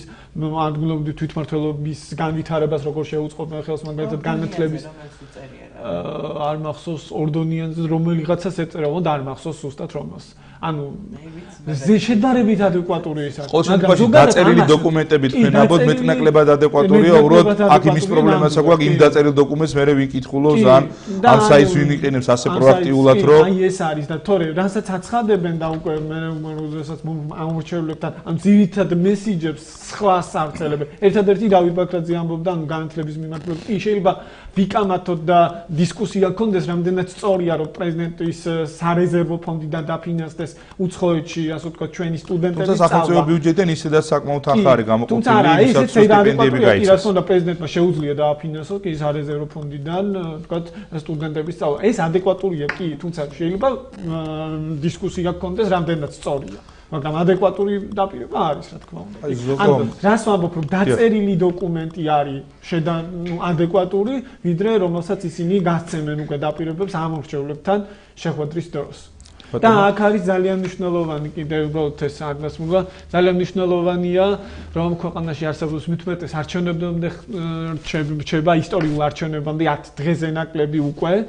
და ძალიან მნიშვნელოვანია იყოს მედია პლურალიზმი და რა თქმა უნდა არის სხვადასხვა მიმართულების მედიები და ძალიან მნიშვნელოვანია რომ სწორი და დაზუსტებული მრავალფეროვანი მედიის გარეშე წარმოუდგენელია და მეთანხმებით ყველა ამორჩეველმა ინფორმირებული არჩევანი გააკეთოს, ხო? ჩვენი გადაცემა, ჩვენი ამოცანა სწორედ ეს არის, რომ დავეხმაროთ მაყურებლებს ინფორმირებული არჩევანი გააკეთოს. მე შევახსენე ჩვენ მაყურებლებს ჩვენ ინტერაქტივის კითხვას, ეს არის მიდიხართ თუ არა საპრეზიდენტო არჩევნებზე, თქვენ შეგიძლიათ დავკავშირეთ პირდაპირ 0350 22 88 95 დაგვიფიქსიროთ თქვენი პოზიცია. ნიკა, თქვენ გიდოთ რაღაც დამატება და ბატონ ზურაბთან მინდა კიდევ ერთი შეკითხვით გადავიდე. მე მაგას და ნიკას გამოვეხმაო, რომ უბრალოდ აქ საუბრობდით, რომ განათლების დაბალ დონეზე კი, რა თქმა უნდა, ეს თავარი პრობლემაა, ნამდვილად გეთანხმებით ამ საკითხში, მაგრამ აქვე თითქოს პრეზიდენტი კი ბოლო ჯერ ვირჩევთ პირდაპირ წესით და ეს იყო დიდი პროტესტის, ანუ ახლა აღარ დაქონოდა წესით ჩვენ საპარლამენტო არჩევნები, აი საკონსტიტუციო ცვლილებები, საპრეზიდენტო არჩევნები, აი ამ ბოლო საკონსტიტუციო ცვლილებებით, თუმცა მოსახლეობის მოთხოვნით, სხვადასხვა პოლიტიკური ჯგუფების მოთხოვნით, გამონაკლისის სახით ახლანდელ პრეზიდენტს კიდევ ვირჩევთ და აქვე მინდა აღვნიშნო, რომ ახლანდელ პრეზიდენტს არა მარტო სარეზერვო ფონდით ძალიან მნიშვნელოვანი ფუნქციები და მოვალეობები აქვს და ამიტომ უნდა მივიდეს ამორჩეველი და გააკეთოს თავისი არჩევანი, რომ ის ერთი რომ ქვეყნის მთავარსარდალია და ქვეყანა რომელიც იმყოფება ოკუპაციის რეჟიმში და ყოველდღიურად ფაქტიურად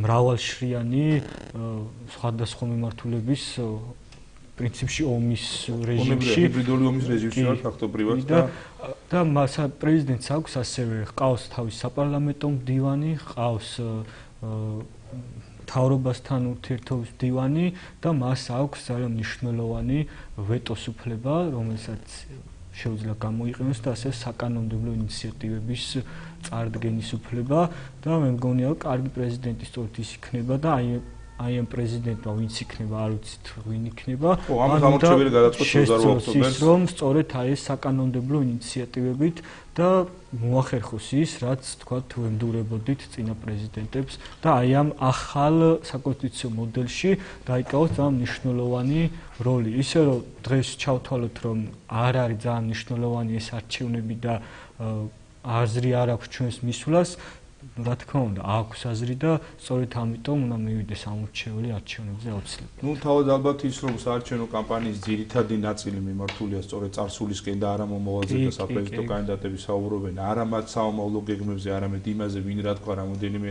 წლის წინ, ვინ ვის წერილი მიწერა ან არ მიწერა და ასე შემდეგ. ეს თავისთავად ალბათ არ არის ნორმალური და ალბათ ამიტომაც არის საზოგადოების განწყობა ასეთი ნიჰილისტური. მაგრამ ჩვენ გადაცემებში გვქონდა გამოკითხვა, როცა გამოვკითხეთ არ მხოლოდ თელავის, არამედ სხვა ქალაქების მოქალაქეები, სადაც დავაფრთხობთ მათ დაიფიქსირებინათ პოზიცია მიდიოდნენ თუ არა არჩევნებზე. საბედნიეროდ ბევრმა მათგან უთქვა, რომ ისინი აპირებენ არჩევნებში მონაწილეობის მიღებას, თუმცა დამეთანხმებით ჩვენს გარშემო არსებობენ ადამიანები, რომლებიც თალსახად ამბობენ, რომ ისინი არ აპირებენ და არ სწავლენ ამ არჩევნებზე. რა არის ამის მიზეზი და რა შეგიძლიათ უთხრათ იმ ადამიანებს, ვინც არ გეგმავენ არჩევნებზე წასვლას? არჩევნებზე წასვლას ვინც არ გეგმავს, ეს იმას ნიშნავს, რომ მას ეშინია საკუთარი თავის, საკუთარი ხმის, იგი არენდობა საკუთარ გადაწყვეტილებებს, არ გააჩნია პრინციპები და მე ძალიან ხისტი ვარ ესეთ დროს და ვიტყვი, რომ კარგი იქნებოდა თუ არა ვცდები საბერძნეთის მაგალითი. ადამიანი, რომელიც არჩევნებზე არ მიდის და თავის მოქალაქეობრივ ვალდებულებას, უფლებამოვალეობას არ გამოიყენებს, მან სახელმწიფოსაგან არანაირი დახმარება არ უნდა მიიღოს. უბრალოდ ეს ჩემი სუბიექტური აზრია, რა თქმა უნდა, მე ვერ განვავრცობ ვერავისე. მაგრამ ის რომ დაიღალეთ, არ ნიშნავს იმას, რომ თქვენ დაიღალეთ და აღარ უნდა იაროთ. ის რომ თქვენ იმედები გაგიცრუდათ, არ ნიშნავს, რომ მორჩა დამთავრდა. ძალიან ბევრჯერ ყოფილა, ბევრი ადამიანი რო ცუდად ყოფილა, მაგრამ იმედი არ გადაუწურია, ხო? სწორედ ამ მდგომარეობაშია ჩვენი სახელმწიფო, სამწუხაროდ, მაგრამ ესეა და სწორედ ჩვენი მთავარი უფლება და ჩვენი მთავარი მოვალეობა არის ეს. კი, მოქალაქეები რო ჩერდებიან და რო ამბობენ, რომ მე მივდივარ არჩევნებზე, უმეტესობა არ მიდის გამოკითხვაში. უბრალოდ კამერის წინ ჯერ რო ჩერდებიან, ეგ მიკვირს როგორ ჩერდებიან. და მეორე რო ჩერდებიან, იმიტომ ჩერდებიან, რომ იმ თავის ზონის კურატორმა თუ უბნის უფროსმა, ვინც აგიტაციაში 80 ლარს უხდის, იმან დაიჯეროს, რომ მიდის, ან ვიღაცას ატყუებს, რომ უნდა წავიდე და ხმა უნდა მევცე. მე ძალიან ბევრი რესპონდენტთან მქონდა საუბარი, რომელიც ამბობს, რომ მივადა ცარიალა ბიულეტინი უნდა ჩააგდოს. ისეც მისი უფლებაა. რა თქმა უნდა, ეს პოზიციის დაფიქსირებაა, დიახ. არ მოგწონთ არც ერთი კანდიდატი, ოღონდ მიდით. თავი არის ეს. რა ვიცი, სხვა რა შეიძლება ამ საკითხთან დაკავშირებით ითქვა ცოტა რთულია, მაგრამ ადამიანების განწყობა არის ესეთი. არასწორი გარემო უფრო სხვანაირად შევაფასებდი. მაინც იმ შიში არიან რაღაცა. ანუ თქვენ ფიქრობთ, რომ თავისუფალი გარემოც არ არის იმისათვის, რომ ადამიანები დარწმუნდნენ, რომ მათ შეუძლიათ ყოველგვარი დაძალების, ყოველგვარი ზემოქმედების გარეშე გააკეთონ არჩევნები. არ არის დაუშვათ ხმის უფლება, ფარულობა დაცული. არა, აი ჩვენ არჩევნების დღეს უყურეთ როგორ იქნება. ჩვენ არჩევნების დღეს მივალთ ნებისმიერ უბანთან, აგერ მე ვარ, აგერ ნიკოლოზია. თქვენც მიხვალთ და სადაც მიხვალთ უბანთან, აქეთ-იქით გაიხედეთ შესასვლელ კართან და დაინახავთ, რომ აქეთ იდგებიან ერთი პარტიის აგიტატორები, კოორდინატორები დიახ. და კოორდინატორები იქით და იდგებიან. თქვენ ფიქრობთ, ეს გარკვეული ზეწოლა შეიძლება იყოს ამორჩეულზე? მათ უჭირავთ ფურცლები, მათ უჭირავთ ასე ფურცლები, რომელ ფურცელს არის სათითაო გვარი დასახელი დაწერილი. იმ ქუჩაზე მაცხოვრებლის. და ვინ მოვიდა და ვინ მოვიდა და ვინ და ვინც არ მოვა 4 საათის მერე. იმათთან მივლენ. და თხოვენ რომ მოვიდა. ან წამოიყვანენ ძალით და ეტყვიან რომ გარანტირებული ხმა მომეციო. ან მივლენ და ეტყვიან რომ არ მოხვიდეო. მაგრამ მადლობა, ერთი საკითხი მინდა კიდე, რომელზეც ასევე თქვენი და ჩვენი სტუმრების პოზიცია დავაფიქსიროთ. მოგესალმება, საპრეზიდენტო არჩევნები ტარდება არა მხოლოდ ჩვენს ქვეყანაში, არამედ ჩვენი ქვეყნის გარეთაც 61-ზე მეტი საარჩევნო უბანი არის გახსნილი 44 სხვადასხვა ქვეყანაში, სადაც ჩვენი მოქალაქეები ცხოვრობენ და ბუნებრივია მათი ჩართულობაც ალბათ მნიშვნელოვანი იქნება. მათთვის რა გზავნილი გაქვთ ბატონ ზურაბ? მივიდნენ არჩევნებზე და დააფიქსიროთ თავის. მათთვის უფრო რთულია, იმიტომ რომ იცით თქვენ მხოლოდ საელჩოში იხსნება, მხოლოდ დედაქალაქებში და შეიძლება უფრო რთული იყოს, მაგრამ რადგან მათაც აქვთ საშუალებები იქ შორეულ სხვა სახელმწიფოში მიიღონ ჩვენი ქვეყნის მართვაში მონაწილეობა, ბუნებრივია ალბათ მათაც ეს არჩევნები. მათთვის უფრო მეტი მოტივაცია და ეს უნდა გამოიჩინოს. ძალიან მნიშვნელოვანი თემა, რომელზეც ასევე მინდა ჩვენ ძალიან ცოტა დრო დაგვრჩა, რომ ამ თემაზე ვისაუბროთ. როგორც წესი, აი იმ ადამიანებს შორის, რომლებიც არ გეგმავენ არჩევნებში მონაწილეობას, ან ტრადიციულად არ დადიან, უმეტესობა სამწუხაროდ არიან ახალგაზრდები. თუმცა ეს არ არის მხოლოდ ჩვენი ქვეყნის პრობლემა, ბევრ ქვეყანაში სხვადასხვა პროგრამები ხორციელდება იმისათვის, რომ დააინტერესონ ახალგაზრდები მოვიდნენ და თითქოს პარადოქსია, ხო ახალგაზრდისთვის უფრო უნდა იყოს მნიშვნელოვანი მომავალი წლები, რა იქნება მის ქვეყანაში, ვიდრე საშუალო და მაღალი ასაკის ადამიანების და ჩვენს ქვეყანაში ამორჩევლის, მოსული ამორჩევლის ასაკი არის ძალიან მაღალი. რა უნდა გაკეთდეს იმისათვის, რომ ახალგაზრდები დავაინტერესოს ქალთა ჩართულობაზე მინდა თქვენს ასევე. ძალიან მოკლედ თქვენი პოზიცია ამ რამოდენიმე საკითხზე რომ დაგვისვენოთ თითო წუთი ალბათ ყველა რესპონდენტს. ესე დავყოფდი ასე ვთქვათ, ახალგაზრდები შეგვიძლია დავყოთ ორ ჯგუფად. ანუ ძირითადად აქტიური სტუდენტები, აქტიური ახალგაზრდები, მე არ მეგულება აქტიური ახალგაზრდების არჩევნებზე არ მივა. და ისინი ძირითადად მიდიან ყველა აქტიური ახალგაზრდა მიდის არჩევნებზე, მაგრამ მეორე არის სამწუხაროდ, ანუ რომლებიც არ არიან ასე ვთქვათ საზოგადოებრივ ცხოვრებაში ჩართულები, ისინი აზრს ვერ ხებდავენ არჩევნებში მონაწილეობის, მათ ზოგადად ანუ არ იციან რატომ უნდა მივიდნენ, რატომ უნდა დააფიქსირონ თავიანთი მოქალაქეობრივი პოზიცია, რატომ უნდა გამოხატონ თავიანთი აზრი, არც ანუ არ აქვთ ინფორმაცია. ძალიან მნიშვნელოვანია აქ უკვე სამოქალაქო სექტორის გააქტიურება. სხვადასხვა პროექტი განხორციელდეს, ანუ აქ ასე ვთქვათ ახალგაზრდების გააქტიურების, ანუ სამოქალაქო აქტივიზმის ხელშეწყობისთვის ძალიან მნიშვნელოვანი. რა თქმა უნდა, სამოქალაქო სექტორთან ერთად ხელისუფლებაც უნდა ჩაერთოს. და თქვენი როლი მედიის განსაკუთრებით. და რა თქმა უნდა, მედიის როლი არის ძალიან მნიშვნელოვანი. ანუ სხვა ეს არის ძირითადად. ნიკა თქვენ რას გვეტყვით ახალგაზრდებს? პირველ რიგში განათლებაზე ბევრი ვისაუბრეთ და ეს არის იწყება სკოლიდან, სადაც სამოქალაქო განათლება უნდა იყოს ერთ-ერთი მნიშვნელოვანი საგანი, რომელიც ჩვენთან სამწუხაროდ ძალიან ცუდად ისწავლება დღეს, ან არ ისწავლება საერთოდ. სადაც უნდა ისწავლოს ახალგაზრდამ თუ რა არის არჩევნები, რატომ არის მნიშვნელოვანი არჩევნები, რატომ უნდა იყოს აქტიური მოქალაქე და პირველ რიგში პასუხისმგებლიანი მოქალაქე. ეს ერთი. მეორე და მთავარი, მე ისე ამორჩეველი არ მინდა რომ სულ რაღაც ამორჩეველზე და მოქალაქეები დავდამაშაულოთ ყველაფერში. არც ერთი თითქმის არც ერთი პოლიტიკური პარტია ახალგაზრდებს არ პირდება არასდროს არაფერს. იმიტომ რომ ისინი არჩევნებზე არ მოდიან და შესამძლებლად ციციან რომ მოდიან იმასაც პირდებიან პენსიასაც და სწორედ ამიტომ ახალგაზრდები არიან ძალიან ნიჰილისტურად განწყობილები და ეს ახალგაზრდები ვერ ხედავენ და ეს ძალიან ბევრ პრობლემას იწვევს საბოლოო ჯამში. ვერ ხედავენ თავიანთ როლს, თავიანთ ადგილს ამ ქვეყანაში, რაღაც თავიანთ ქალაქში, რაც იწვევს მიგრაციას, როგორც ქალაქებიდან, სოფლებიდან, ისე ქვეყნიდან. დედაქალაქში და კი და ძალიან დიდი პრობლემაა და სწორედ აი მე მგონია რომ აი ახალგაზრდები უნდა გამოვიდნენ ამ პოლიტიკურ პარტიის წევრებია რომ კარდაკარ, რა ვიცი, უნივერსიტეტებში, ახალგაზრდებში მოვიდნენ არჩევნებზე რომ დაარწმუნონ რომ ისინი დადიან არჩევნებზე, მათ ხმას აქვს მნიშვნელობა და კეთილი იქნება საპრეზიდენტო კანდიდატი იქნება მერობის თუ პარლამენტის, მათთვისაც განახორციელოს შესაბამისი გზავნილების, შესაბამისი პრობლემები. მე მგონი ეგ თავად პრობლემა ეგ არის ახალგაზრდების. თამარ და მაკას მინდა ვკითხო, რამდენად არიან აქტიური ქალები, როგორც ამორჩევლები? სტატისტიკით უმეტესობა ქალები მოდიან სწორედ არჩევნებზე, მაგრამ აი ამ წინასაარჩევნო კამპანიის პერიოდში თქვენთან შეხვედრებზე თქვენი გამოცდილება. ქალებიც ატარებენ არჩევნებს. კაცები მარტო ზიან და პოლიტიკურ განცხადებებს აკეთებენ. თორე ქალები ატარებენ არჩევნებს. ქალები ატარებენ შეხვედრებს, ქალბატონი თამარიამის ნათელი მაგალითი და არა ბატონი ზურაბი ამ შემთხვევაში. დამჩაგრა. ქალები არიან და კომისიის წევრთა უმრავლესობაც ქალები არიან, აგიტატორებიც ქალები არიან. თუმცა საპრეზიდენტო კანდიდატი 25-დან მხოლოდ 2 ყავს ქალი. ხო, 2 ყავს და მე საერთოდ ერთი კარგი მაგალითი მქონა ხოლმე წინამოწვევის ქალაქ თელავის საკრებულოში არც ერთი ქალი არ იყო და არც ერთი ქალი რო არ იყო, წავედი ბოლოს და მე ვიჯექი ყველაზე მეტი მოსწრება მე მქონა იმ საკრებულოს ხდომათა დარბაზში, მოქალაქე ქალი ვიჯექი. ამიტომ თავარი არის რომ ქალებს გვესმოწე გავიცნობიეროთ ჩვენ რამდენი რამე შეგვიძლია. ახალგაზრდებს რაც შეეხებათ, პატარა რეპლიკას გავაკეთებდი. კი, არის ის გირჩი და ნახავ წელს რამდენი ახალგაზრდა მღვდელი მივა იქ და მისცემენ. და გირჩს ექნება შედარებით უკეთესი რეიტინგი, ვიდრე აქვს სხვა მრავალწლიან პარტიებში. იმიტომ რომ მან სწორი სულა გააკეთა ახალგაზრდებთან მიმართებაში, თორე სულა რა ვარ, ახლა არც ერთ პარტიის ლობისტი. ქალები უნდა იყვნენ აი ისეთი ქალები, როგორც ქალბატონი თამარიზის აქვს. შეიძლება ქვეყანას. დიდი მადლობა, მინდა სტუმრებს გადაგიხადოთ გადაცემაში მონაწილეობისთვის, მინდა შევაჯამოთ ჩვენი ინტერაქტივი.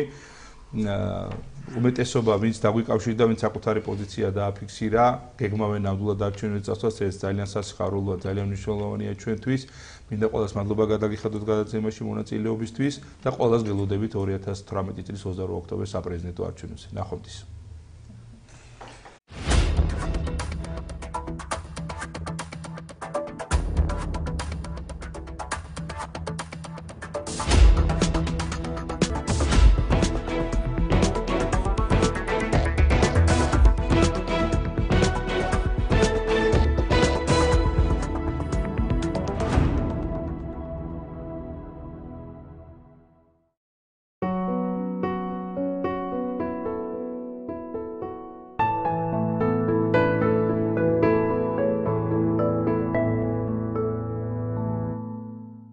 წლის მანძილზე ერთხელ იყო ჩამოსული. მისი შვილებს ვდი წვალებაში. საკუთარ ფერსად ვერ მივდივარ. საქართველოსთვის ჩამოვაყალიბებთ მექანიზმს, რათა დასაქმების ლეგალური, სამართლებრივად გამართლებული გზები არსებობდეს. ლეგალური დასაქმება უცხოეთში ნიშნავს იმას, რომ ასობით 1000 ადამიანს ექნება მეტი ხელფასი, უკეთესი პირობები.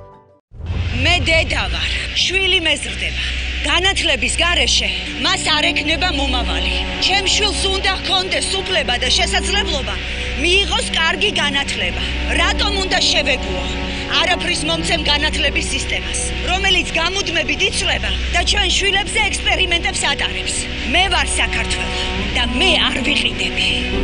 მე ვარ გრიგოლ ვაშაძე. მე მჯერა ჩვენი სამშობლოს მომავლის, მე მჯერა საქართველოს გამარჯვების. ჩვენ ვართ საქართველო, ჩვენ არ ვიყიდებით.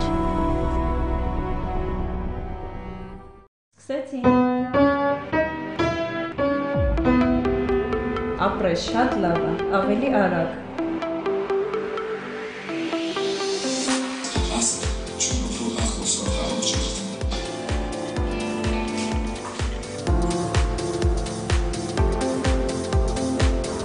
Алло, мам, я с города распортаюсь, а гномем тон похвем угнам антрацюнери.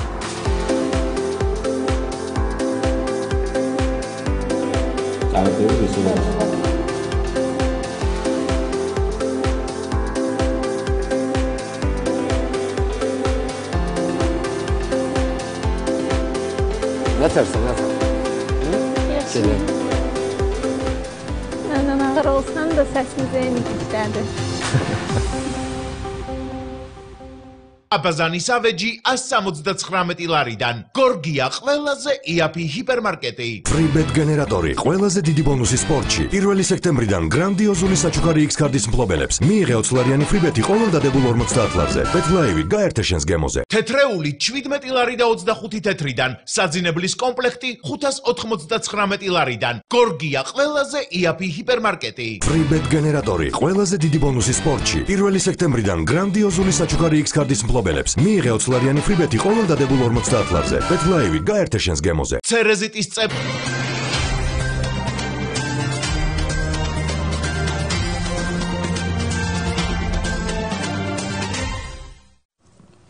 საღამომშვიდობისა თქვენ უყურებთ საინფორმაციო გამოშვება რეგიონ ნიუს დღის მთავარ სიახლეებს ლიკა ტურიაშვილი გაგაცნობთ. რამდენიმე დღიანი ტყვეობის შემდეგ ბიზნესმენ ამირან დეკანოიძის შვილი პოლიციაში გვიანობამდე იკითხებოდა. გიორგი დეკანოიძე სამართალდამცველებს ჩვენებას იმის თაობაზე აძლევდა თუ როგორ მოხდა მისი გატაცება და სად ყავდათ წაყვანილი ბოროტმოქმედებს. ბიზნესმენის შვილის გამტაცებლები პოლიციამ გუშინ წყალტუბოსა და თბილისში ჩატარებული ოპერაციების შემდეგ დააგავა. გამოძიების ვერსიის დეკანოიძის გატაცებასა და მისი ოჯახისთვის დიდი ოდენობით თანხის გამოძალვის მცდელობაში 10 პირი მონაწილეობდა. ორგანიზატორები კი არსებული ინფორმაციით ცოლ-ქმარი არიან, რომლებიც საქართველოში რუსეთიდან ცოტა ხნის წინ ჩამოვიდნენ. დაკავებულებს ბრალს ოფიციალურად ამ წუთებშიც უყენებენ.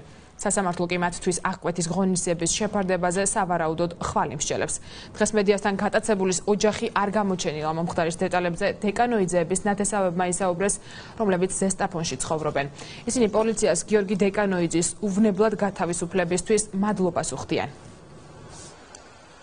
ამ სისხლის სამართლის საქმეში აღსანიშნავია ის გარემოება, რომ დაზარალებულის ოჯახის წევრებმა სრული ნდობა გამოუცხადეს საქართველოს შინაგან საქმეთა სამინისტროს ითანამშრომლეს ჩვენთან, მოგვაწოდეს მათ ხელს არსებული სრული ინფორმაცია, რის შემდგომაც დაიგეგმა შესაბამისი ოპერატიულ სამძებრო და საგამოძიებო მოქმედებები. საგამოძიებო უწყებამ დაადგინა გატაცებულის ადგილსამყოფელი, რომელიც მდებარეობდა იმერეთის ერთ-ერთ სოფელში, ჩატარებული სპეცოპერაციის შედეგად დაკავებული გათავისუფლდა და იგი უნებლად დაუბრუნდა მის ოჯახს. გამოძიება მიმდინარეობს საქართველოს სისხლის სამართლის კოდექსის 154 მუხლით, რაც გულისხმობს ძევლად ხელში ჩაგდებას და აღნიშნული დანაშაული სასჯელის სახით ითვალისწინებს 9-დან 14 წლამდე თავისუფლების სახით. ამ ფაქტთან დაკავშირებით, რაც შემიძლია ყველაზე დამაჯერებლად თქვა, ის არის, რომ უღრმესი მადლობა მინდა გადაუხადო კიდევ ერთხელ შინაგან საქმეთა მინისტრს, უშუალოდ ბატონ მინისტრს, მის ყველა თანამშრომელს და უბრალოდ რიგით პოლიციასაც კი, რომ ვიტი უნებელი დაგვიბრუნდა, აბსოლუტურად მის ღერიც არა აქვს ჩამოვარდნილი. უბრალოდ ალბათ მორალური ზეწოლის ქვეშ არის, რა თქმა უნდა, და ამას ყველაფერს დარწმუნებული ვარ, იოლად გადაიტანს. ცენტრალური ხელისუფლების მაღალჩინოსნების შემდეგ ფარულ ჩანაწერებში, რომელშიც სავარაუდოდ პროკურატურის ყოფილი მაღალჩინოსანი მირზა სუბელიანი და დეპუტატი ვიქტორ ჯაფარიძე ფიგურირებენ, ახლა უკვე ერთ-ერთი რეგიონის გუბერნატორის სახელი და გვარი გაჟღერდა. ჩანაწერში, რომელიც სასჯელ აღსრულების მერვე დაწესებულებაშია გაკეთებული, მირზა სუბელიანი ალექსანდრე და გიორგი ხოჯევანიშვილებს ახსენებს. ჩანაწერში საუბარია გარკვეულ საქმეებზე, რომელშიც სავარაუდოდ ხოჯევანიშვილებს აქვთ მიღებული მონაწილეობა. აღსანიშნავია, რომ გიორგი ხოჯევანიშვილი იმ პერიოდში, როდესაც მირზა სუბელიანი სასჯელ აღსრულების სამინისტროს გენერალურ ინსპექციას ხელმძღვანელობდა, ამავე სამინისტროში ერთ-ერთი დეპარტამენტის უფროსი იყო. შიდა ქართლის გუბერნატორი მირზა სუბელიანთან ნაცნობობას არ უარყოფს, თუმცა მისი საუბრის შინაარს სიყალბეს უწოდებს. რა საქმეებზეა საუბარი ფარულ ჩანაწერებში და რა არგუმენტებით პასუხობს ბრალდებებს შიდა ქართლის გუბერნატორი, ნახეთ ტელეკომპანია თრიალეთის მიერ მომზადებული სიუჟეტი. აუდიო ჩანაწერების გავრცელების სერია გრძელდება. ტელეკომპანია რუსთავიორმა გუშინ ახალი აუდიო ჩანაწერი გავრცელა, რომელშიც კვლავ დეპუტატ ვიქტორ ჯაფარიძისა და მირზა სუბელიანის საუბარია ჩაწერილი. სწორედ გუშინ გავრცელებულ ფარულ აუდიო ჩანაწერში გაიჟღერა ძმები ხოჯევანიშვილების სახელმა. ალექსანდრე და გიორგი ხოჯევანიშვილები წინამთავრობის პერიოდში სხვადასხვა სამინისტროში მაღალ თანამდებობებზე მუშაობდნენ. ისინი გავლენას დღემდე ინარჩუნებენ. ერთი შიდა ქართლის გუბერნატორია, ხოლო მეორე შინაგან საქმეთა სამინისტროს გენინსპექციის უფროსი. სწორედ ქართული ოცნების საკადრო პოლიტიკით არის გაღიზიანებული სუბელიანი.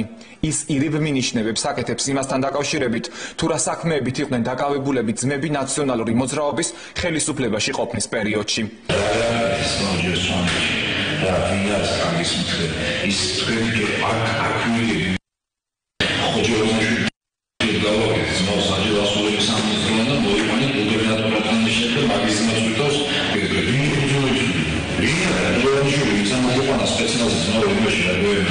Marci. Cumhurbaşkanı Haçlı o belediyesi şubesi magazine dedi adı burada tekrar Arapça bana informasyonu olsun. İşte bir de Mariskon'da bölümler. Ne olan bir yer şubesi. Ne kadar arası. Tabii ki şimdi böyle. Almira. Az önce o ismi yarısı da bir şey. Arapça açmış. Arasında çocuğu bir iki saat sonra informasyonu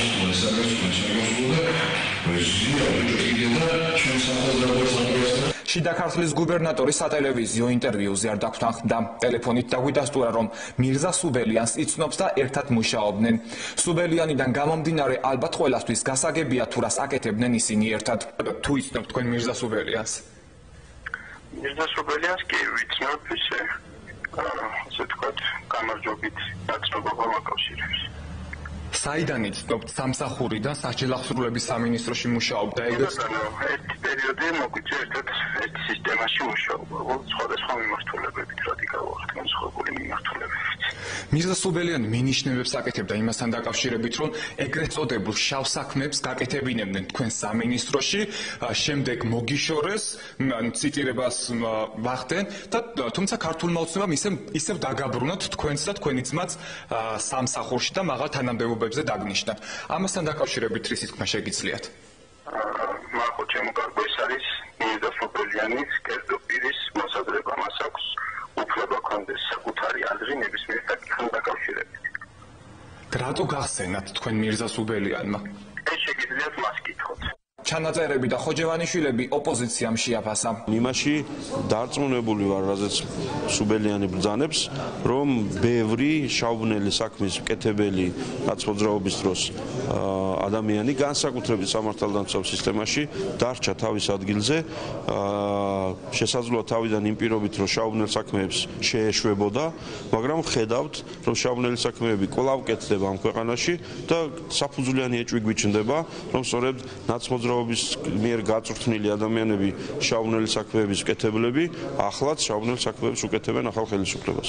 მსჯავრდებულმა სუბელიანმა საინტერესოდ გააჟღერა იმ ჩანაწერებში, რომელიც ჩანაწერებიც მთელმა საქართველოს მიხილა და მან ახსენა ძმები ხორჯევანიშვილები, კერძოდ ის პერიოდი, როდესაც ისინი იყვნენ ხელისუფლებაში, მაშინ მთელ რიგ დარღვევებზე იყო საუბარი. აქედან გამომდინარე საინტერესოა დაინტერესდეს პროკურატურა იმ ჟამინდელი ხორჯევანიშვილების მოღვაწეობით, როდესაც ისინი იყვნენ ხელისუფლებაში და მე ვფიქრობ, რომ პასუხია გასაცემი იმ კითხვებზე, რა კითხვებიც და რა საუბარიც ჩანაწერებში ისმის. გიორგი ხოჯევანიშვილი შიდა ქართლის გუბერნატორად რამდენიმე თვის წინ დაინიშნა. ის 2011-დან 2013 წლამდე სასჯელახსრულების სამინისტროში საგარეო ურთიერთობების დეპარტამენტს ხელმძღვანელობდა. სამხარეო ადმინისტრაციის ხელმძღვანელი სწორედ იმ პერიოდში მუშაობდა სასჯელახსრულების სამინისტროში, როდესაც ციხის კადრები გავრცელდა, სადაც პატიმრების წამება და გაუპატიურება იყო ასახული. ამავე უწყების მაშინდელი საზოგადოებასთან ურთიერთობის სამსახურის თანამშრომელი ირაკლი კორძაია სოციალურ ქსელში წერდა, რომ გიორგი ხოჯევანიშვილი ჰარსტუხიანი და ინგლისურიც მცოდნე ზონდერია. ქართული ოცნება წევრებმა ახლა უკვე ქუთაისშიც დატოვეს და ევროპულ საქართველოში გადაბარგდნენ. მმართველი პარტიიდან ოპოზიციაში გადასული ახალი წევრები ქუთაისში ევროპული საქართველოს ერთ-ერთმა ლიდერმა გიგი უგულავამ წარადგინა. უგულავას ინფორმაციით პარტიის ახალმა წევრებმა ოცნება სალომე ზურაბიშვილის მხარდაჭერის გამო დატოვეს. რას ამბობენ მმართველი პარტიიდან წამოსული ადამიანები, ნახეთ ტელეკომპანია მეგა ტივის სიუჟეტი. რეაქცია ყველა ოპოზიციური პარტიის მხრიდან. ქართული ოცნების წევრებმა პარტია დატოვეს და ევროპულ საქართველოს შეუერთდნენ. მათი თქმით, ქართული ოცნება სწორედ იმ ადამიანებს აწინაურებს, ვინც ოცნებას ებრძოდა და ნაციონალიზმის გვერდით ედგა. სწორედ ეს აღმოჩნდა ქართული ოცნების დატოვების მიზეზი. მე მივიღე ეს გადაწყვეტილება იმის გამო, რომ ქართულმა ოცნებამ პირველი რაც გააკეთა, ყველა ნაცი, ვინც იყო და ებრძოდა ქართულ ოცნებას, ყველა დააწინაურა. შემდეგ ხალხი, რომელიც 2014-ში მეგაფონით დადიოდნენ და ბიზნევანიშვილს არ მინდა ხა სიტყვა წაღმაუყუღმა აბრუნებდნენ, ისინი არიან წარჩინებული თავმჯდომარეები. მე ამ ხალხთან მე ვერ გავჩერდები, მე ამ ხალხთან ერთი წუთითაც არ ამაქვს საქმე არაფერი. ერთის მიხარია, რომ უამრავი ადამიანია ქართული ოცნების შტაბებში, რომელიც გძნობს, რომ სალომე ზურაბიშვილის მხარდაჭერა უბრალოდ სიფსხვილია და ამავე დროს ეს ადამიანები მოდიან სწორედ ევროპულ საქართველოში, იმიტომ რომ ევროპული საქართველო არის ღია პლატფორმა იმისთვის, რომ ჩვენ გავიდეთ აი ამ რაღაც ყბადაღებული ნაცკოცური დისკურსიდან, ერთი მხარე რომ 9 წელს ყვირის და მეორე მხარე რომ 6 წელს ყვირის. მთელი ქვეყნის მასშტაბით ევროპულ საქართველოს ქართული ოცნებიდან სულ 300 ადამიანი შეუერთდა. როგორც აწუყვე ყოფილი ოცნების წევრები ამბობენ, პროცესი კიდევ გაგრძელდება, რადგან კიდევ ბერს აქვს ქართული ოცნების დატოვების სურვილი. საპრეზიდენტო კანდიდატები კი წინასაარჩევნო შეხვედრებს განაგრძობენ. გაერთიანებული ოპოზიციის ძალა ერთობაშია. საპრეზიდენტო კანდიდატი გრიგოლ ვაშაძე ამ მრჩეველს სამეგრელოს რეგიონში ხვდება. ვაშაძე დღეს ცხოროწყუს მუნიციპალიტეტის მოსახლეობას შეხვდა. გაერთიანებული ოპოზიციის საპრეზიდენტო კანდიდატმა ადგილობრივებს საარჩევნო პროგრამა გააცნო და სამომავლო გეგმებსა და პრიორიტეტებზე ესაუბრა.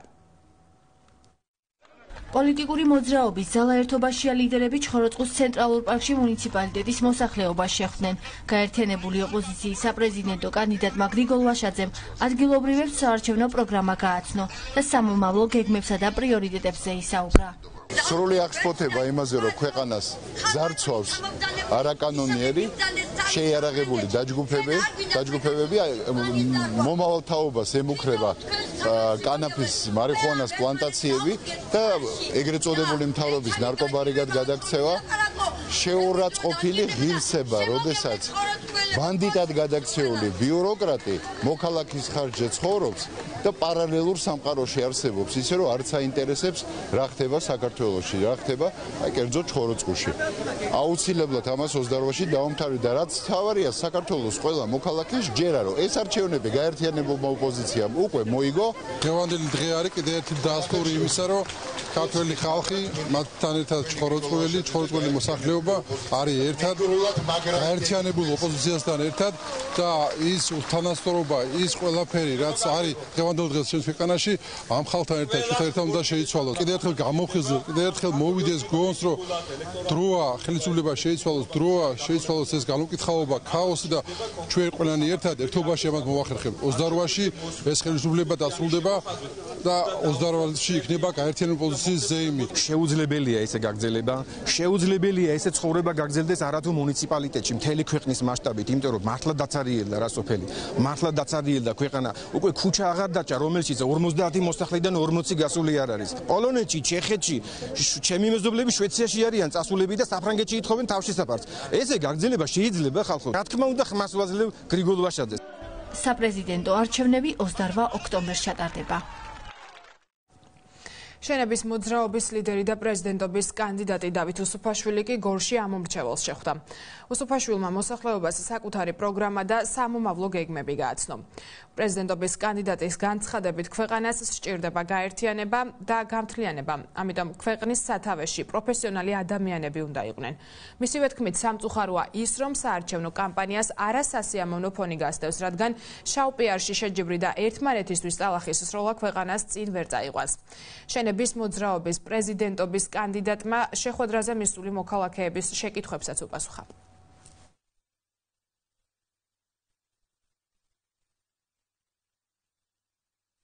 სჭირდება დამშვიდება, დაწყნარება, ქვეყანას სჭირდება გაერთიანება, გამთლიანება, ქვეყანას სჭირდება პროფესიონალი ადამიანები ქვეყნის სათავეში. და ამ ბრძოლაში ჩვენ ძალიან სერიოზული განაცხადი გვექნება. სამწუხაროდ საარჩევნო კამპანია ხასიათდება ძალიან ისეთი არასასიამოვნო ფონით, ეს შავ პიარში შეჯიბრი და ერთმანეთზე თავლაფის დასხმა, აი ეს ქვეყანას წინ ვერ და არ წაიყვანს. ჩვენი ამოცანა ქვეყნის წინ წაყვანა. ჩემს გამარჯვებასთან ერთად ქვეყანამ უნდა გაიმარჯვოს.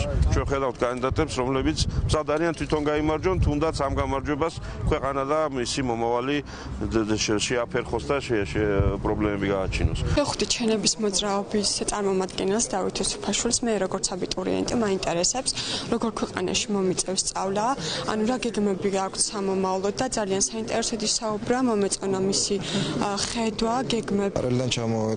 კარელიდან ჩამოვედი და ეს არის ბატონი დავით უსუფაშვილის შეხვედრას მოვისმინე, დამაინტერესა, საინტერესო ადამიანი, საინტერესო კადრია, ვფიქრობ, რომ იყო აქტიური მხარდამჭერი, უსურვებ წარმატებებს. ახლა კი პრობლემა, რომელიც საქართველოს მოსახლეობის უმეტესობას ეხება. ლარი დოლართან მიმართებით ყოველდღიურად უფასურდება. რაც მოსახლეობის ეკონომიკურ მდგომარეობაზე აისახება. 1 დოლარის ღირებულება დღეს ლართან მიმართებით 2 ლარი და 70 თეთრია. ეროვნული ვალუტა გაუფასურების რეკორდულ ნიშნულზეა. მოკლედ დროში ეროვნული ვალუტის მკვეთრ გაუფასურებასთან დაკავშირებით ზესტაფონის მოსახლეობის განწყობით ტელეკომპანია არ გაინტერესდა. ეროვნული ვალუტა გაუფასურების რეკორდს ხსნის. დღეს დილიდან კომერციულ ჯიხურებში 1 დოლარის ფასმა 2 ლარსა და 70 თეთრს გადააჭარბა. საქართველოს ეროვნული ბანკის ოფიციალური მონაცემებით კი 1 დოლარი 2 ლარი და 70 თეთრი ღირს. ზესტაფონელი მოსახლეობა ამბობს, რომ ლარის გაუფასურება მათ ცხოვრება გაუძვირა და შესაბამისად სოციალური და ეკონომიკური მდგომარეობაც გაურთულა. მარწუხებით უჭერს ხალხს ეს ლარის გაუფასურება თავისთავად. მეტი რა ვთქვა, ძალიან მძიმე პირობებში ვარდება, ისედაც გაჭირვებული ხალხი.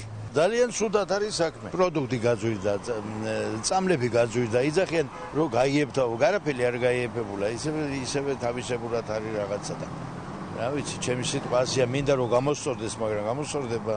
სულ ყველაფერი გაძვირებულია, სოფლის დაწარმს არაფერს არ აქვს ფასი. დანარჩენი ყველაფერი ძვირია.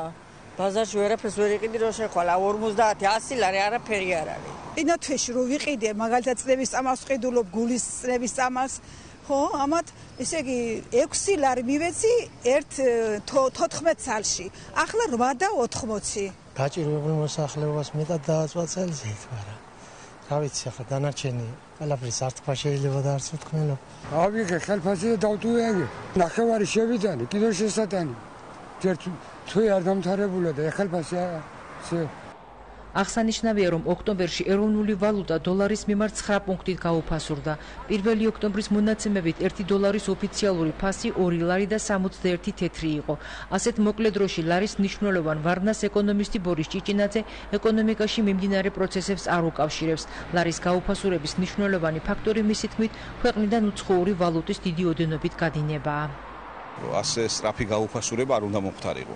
ამას მაინც ძირითადად უკავშირებ მე ერთ მნიშვნელოვან ფაქტორს, როგორიცაა უცხოური ვალუტის გადინება ქვეყნიდან. ანუ გამომდინარე იქედან, რომ ჩვენთან არიან მნიშვნელოვანი ინვესტორები, მნიშვნელოვნად ვართ დაკავშირებული უცხოეთის განვითარებულ ქვეყნებთან და გარკვეულ ბიზნესებს აწარმოებენ უცხოური ინვესტორები, ვალუტის გადინება ხდება ცოტა კონტროლს არ ექვემდებარება ჩვენთან ვალუტის შემოსვლა გასვლა. ამიტომ ალბათ მოიმატა ვალუტის გადინება, რომლის შესახებ სტატისტიკური ინფორმაციაც არ გაგვაჩნია ამ ეტაპზე, რაც მთლიანობაში პირდაპირ ურტყავს დააწვა ლარს, გაზარდა დოლარზე მოთხოვნა და მნიშვნელოვნად გააუფასურა ლარი. ეროვნული ვალუტის გაუფასურების მიზეზად ზესტაფონელი ეკონომისტი სხვა მაკროეკონომიკურ ფაქტორებსაც ასახელებს. ჩვენი სურსათის კვების პროდუქტების 65% იმპორტირებულია. ეს ძალიან კატასტროფული მონაცემია, ასე რომ ვთქვათ, ანუ სასურსათო უსაფრთხოების კუთხით მნიშვნელოვანი პრობლემები გვაქვეყანას. ანუ ჩვენ მოვიხმართ უცხოურ საქონელს და ჩვენთან წარმოება არის ძალიან დაბალ დონეზე. ესეც აწვება ლარს. ამას ემატება ასევე სხვა ფაქტორები, რაც მთლიანობაში იწვევს დოლარზე მოთხოვნის დას. მდგომარეობიდან გამოსვლის უახლოეს პერსპექტივას ბორის ჭიჭინაძე სწორი სამთავრობო პოლიტიკის განხორციელებაში ხედავს. მისი თქმით, ხელისუფლებამ მოსახლეობას ლარის მოსალოდნელი გაუფასურების პანიკური შიში უნდა ააცილოს და რაც მთავარია, ფულად საკრედიტო და მონეტარული პოლიტიკის კორექტირება მოახდინოს. იუსტიციის მინისტრმა თეა წულუკიანმა 57 საზოგადოებრივი ცენტრი საჩხერეში გახსნა. თანამედროვე სტანდარტების ახალი შენობა სპეციალურად საზოგადოებრივი ცენტრისთვის აშენდა. იუსტიციის სამინისტროს საზოგადოებრივი ცენტრები მომხმარებელს მრავალფეროვან სერვისს, გამარტივებულ პროცედურებს, საინფორმაციო ტექნოლოგიების ხელმისაწვდომობასა და თანამედროვე ინფრასტრუქტურას თავაზობს. საჩხერის საზოგადოებრივი ცენტრი პირველია, სადაც მოსახლეობისთვის იუსტიციის სახლის, სოფლის მეურნეობის, განათლების სამინისტროებისა და კერძო სტრუქტურების სერვისების მიღების გარდა, პრობაციის ეროვნული სააგენტოს წარმომადგენლების მხრიდან საჩხერის საზოგადოებრივ ცენტრში პრობაციის სერვისებიც იქნება ხელმისაწვდომი. ახლად გახსნილ საზოგადოებრივ ცენტრში მოეწყო უახლესი ტექნიკით აღჭურვილი ბიბლიოთეკა, სადაც ელექტრონულ წიგნებთან ერთად ბეჭდური გამოცემებიც იქნება დაცული. იუსტიციის მინისტრმა საჩხერის მოსახლეობასა და სტუმრებს ახალი საზოგადოებრივი ცენტრის გახსნა მიულოცა. საზეიმო ღონისძიების ფარგლებში საზოგადოებრივი ცენტრის საქმიანობისა და ფუნქციების შესახებ სახალისო ვიქტორინა ჩატარდა. გახსნის ოფიციალური ნაწილის დასრულების შემდეგ კი საზეიმო კონცერტიც გაიმართა. საქართველოს მასშტაბით 57 საზოგადოებრივი ცენტრი ავაშენით და გავხსენით დღეს. ეს არის საჩხერლებისთვის, საჩხერის მუნიციპალიტეტის სოფლებისათვის, რომ თანამედროვე პირობებში მათ მიიღონ ერთი და იმავე ადგილას ყველა ის მომსახურება, რაც გაიცემა თბილისის, ბათუმის, ქუთაისის თუ სხვა დიდი ქალაქების დიდ იუსტიციის სახლებში. თუმცა ეს ცენტრები, როგორც იცით, უფრო მეტია ვიდრე იუსტიციის სახლი, იმიტომ რომ აქ არის ბავშვებისთვის კომპიუტერების დარბაზი, ელექტრონული ბიბლიოთეკა, მაგთისა და ლიბერთის ჩვენი ერთგული პარტნიორების სერვისები, რაც მაგალითად ხანდაზმულებს საშუალებას მისცემს, რომ ერთ ადგილას სხვადასხვა სერვისი მიიღონ, მათ შორის ყოველთვიურად პენსიაც. ძალიან მიხარია ის, რომ მას შემდეგ, რაც პრობაციის სისტემა იუსტიციის სამინისტროს შემოუერთდა და 12 ოქტომბერს გაერთიანების გარდამავალი პერიოდი დასრულდა, ჩვენ დღეს ხსნით საქართველოში პირველ საზოგადოებრივ ცენტრს, სადაც განთავსდა ასევე პრობაციის ოფიცერი, ის 100-ზე მეტ პრობაციონერს საჩხერის მუნიციპალიტეტის მასშტაბით, სწორედ აქ ნათელ და თანამედროვე პირობებში მოემსახურება ისე, რომ რესოციალიზაცია, რეაბილიტაციის საშუალებაც ჰქონდეს. მინდა ყველას მიულოცო ეს სიახლე. აღნიშნულ ცენტრს სხვა დატვირთვა აქვს გარდა იმ ახალი სერვისების სარგებლობისა, პრობაციის თანამშრომელიც იქნება ადგილზე, ეს პირველად ხდება საქართველოში და ეს ხდება საჩხერის მუნიციპალიტეტში და ყველა პრობაციონერს შეიძლება მიიღოს მომსახურება. აღნიშნული სერვის ცენტრი აძლევს ყველა საშუალებას ისარგებლონ უფასო ინტერნეტით და ისარგებლონ აგრეთვე ელექტრობიბლიოთეკით. დღეს საზეიმო დღეა საჩხერეში, შესანიშნავი საზოგადოებრივი ცენტრი გაიხსნა. დიდეული საჩხერელი ხარობს ამ ცენტრით. ულამაზეს შენობა გახლავთ და დიდეული საჩხერელის აქ შეიძლება რომ 100-ზე მეტი მომსახურება მიიღოს. ამიტომ ულოცავ ყველა საჩხერელს დღევანდელ დღეს და მე მინდა მადლობა გადაუხადო ქალბატონ თია წულუკიანს, იუსტიციის მინისტრს, რომელმაც ესეთი სიურპრიზი გაუკეთა საჩხერეს და საჩხერლებს. დღეს საჩხერეში გაიხსნა რიგით 57 საზოგადოებრივი ცენტრი. აღნიშნული ცენტრი განთავსებულია ქალაქში, რკინიგზის სადგურის მიმდებარე ტერიტორიაზე. ძალიან გამოაცოცხლებს აქაურ სიტუაციას. მე მინდა დიდი მადლობა გადაუხადო პირველ რიგში იუსტიციის სამინისტროს ქალბატონ თია წულუკიანს. სერვისების განვითარების სააგენტოს უხდი ასევე დიდ მადლობას. რეგიონ ნიუსი პირდაპირ ეთერში რამდენიმე წუთში რეკლამის შემდეგ დაბრუნდება. უკვე 20 წელია აჭარა.com საქართველოში ონლაინ გართობის ეპიცენტრია. ყველაფერი დაიწყო 1998 წელს. მაშინ, როცა საფრანგეთი მსოფლიო ჩემპიონობაზე იმობდა. ეს იყო გამოწვევებით სავსე 20 წელი. მადლობა, რომ ერთად შევქმნით ონლაინ გართობის ისტორია.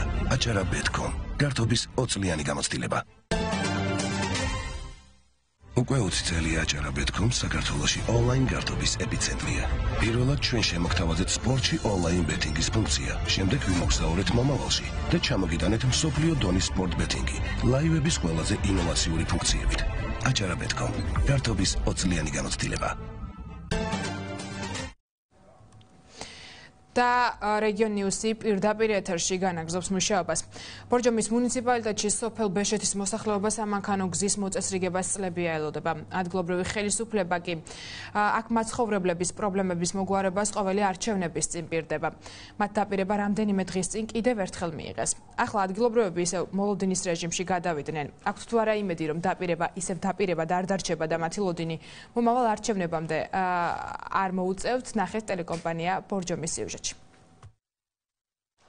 სოფელი ბეშეთი იქ იწყება, სადაც ეს მოასფალტებული გზა მთავრდება. ბორჯომის მუნიციპალიტეტის ამ დასახლებაში სოფელ კორტანეთის გავლით მოხვდებით. მთავრდება კორტანეთი და სრულდება მოწესრიგებული გზაც.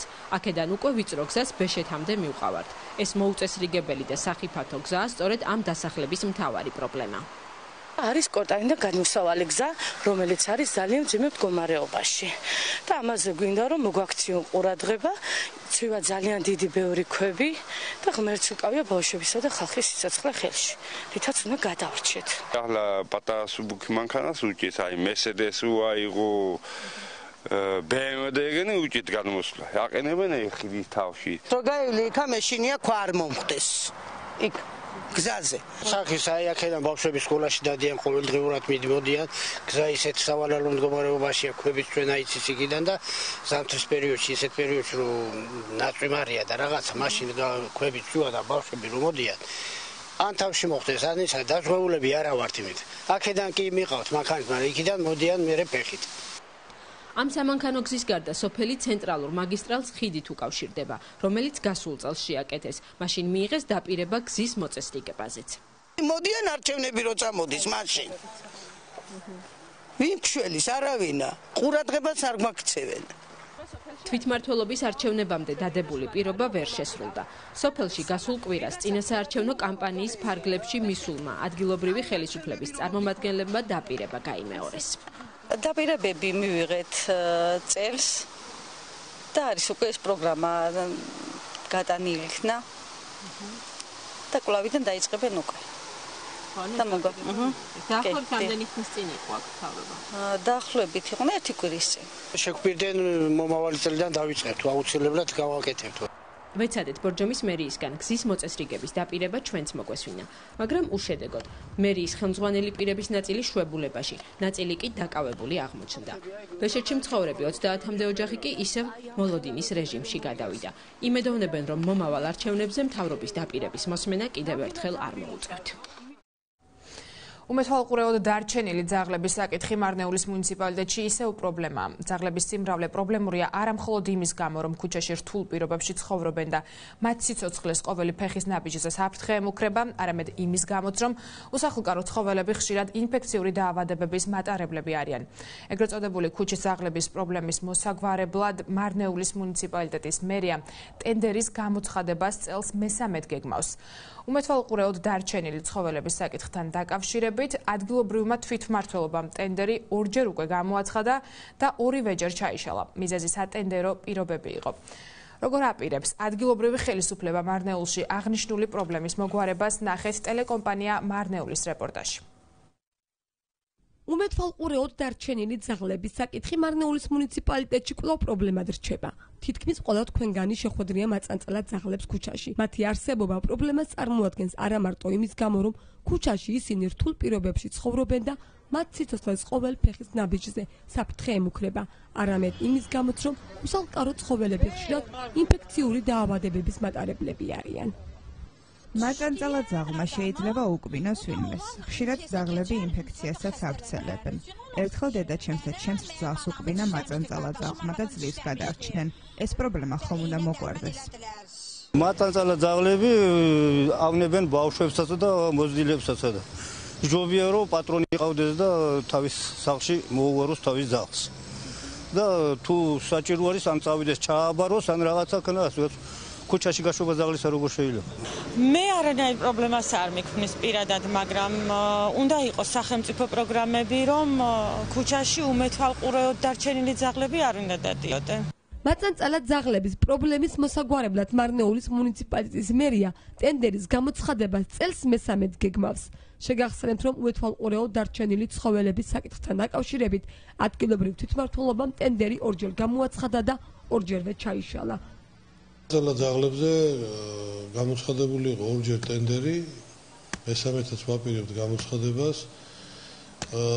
რამდენიმეჯერ გავაკეთე კომენტარი და კიდევ ერთხელ გავაკეთებ კომენტარს, რომ თვითონ ფირმები, რომლებიც ოპერირებენ საქართველოში, რაოდენობა ძალიან მცირეა ამ მიმართულებით, რომლებიც მუშაობენ და არასამთავრობო ორგანიზაციებს და საერთაშორისო ორგანიზაციებს ძალიან დიდი მოთხოვნები აქვთ აი ამ უპატრონო და მაწანწალად ძაღლების მისამართით, რომელსაც ვერ აკმაყოფილებენ აღნიშნული ფირმები. როგორც მარნეულის მუნიციპალიტეტის მერიაში აცხადებენ, არ არის გამორიცხული, რომ უმეთვალყურეოდ დარჩენილი ცხოველებისთვის თავშესაფარი ქვემო ქართლის მასშტაბით მარნეულის მუნიციპალიტეტის ტერიტორიაზე აშენდეს. გრიგოლ ვაშაძისა და სალომე ზურაბიშვილის დაპირისპირება პლაკატებშიც გრძელდება. ახლა უკვე გორში მმართველი გუნდის მიერ მხარდაჭერილი საპრეზიდენტო კანდიდატის საარჩევნო სააგიტაციო მასალა ვაშაძის პლაკატებს ზემოდან გადააკრეს. ნაციონალური მოძრაობის ადგილობრივ ორგანიზაციაში ამ ფაქტს ქართული ოცნების მორიგ ბინძურ ბრძოლის მეთოდად აფასებენ. ოპოზიციის წარმომადგენლებმა დღეს გორის ქუჩები შემოიარეს და ყველა პლაკატი, რომელზეც ვაშაძეს ზურაბიშვილი ფარავდა, ჩამოხიეს. ების ომი გრძელდება. მეორე სერიაში გაერთიანებული ოპოზიციის პრეზიდენტობის კანდიდატის სააგიტაციო მასალას ქართული ოცნების მხარდაჭერილი კანდიდატის პლაკატები გადააკრეს. გორში გრიგოლ ვაშაძის საარჩევნო პლაკატები თითქმის აღარ დატოვეს და სალომე ზურაბიშვილით გადაფარეს.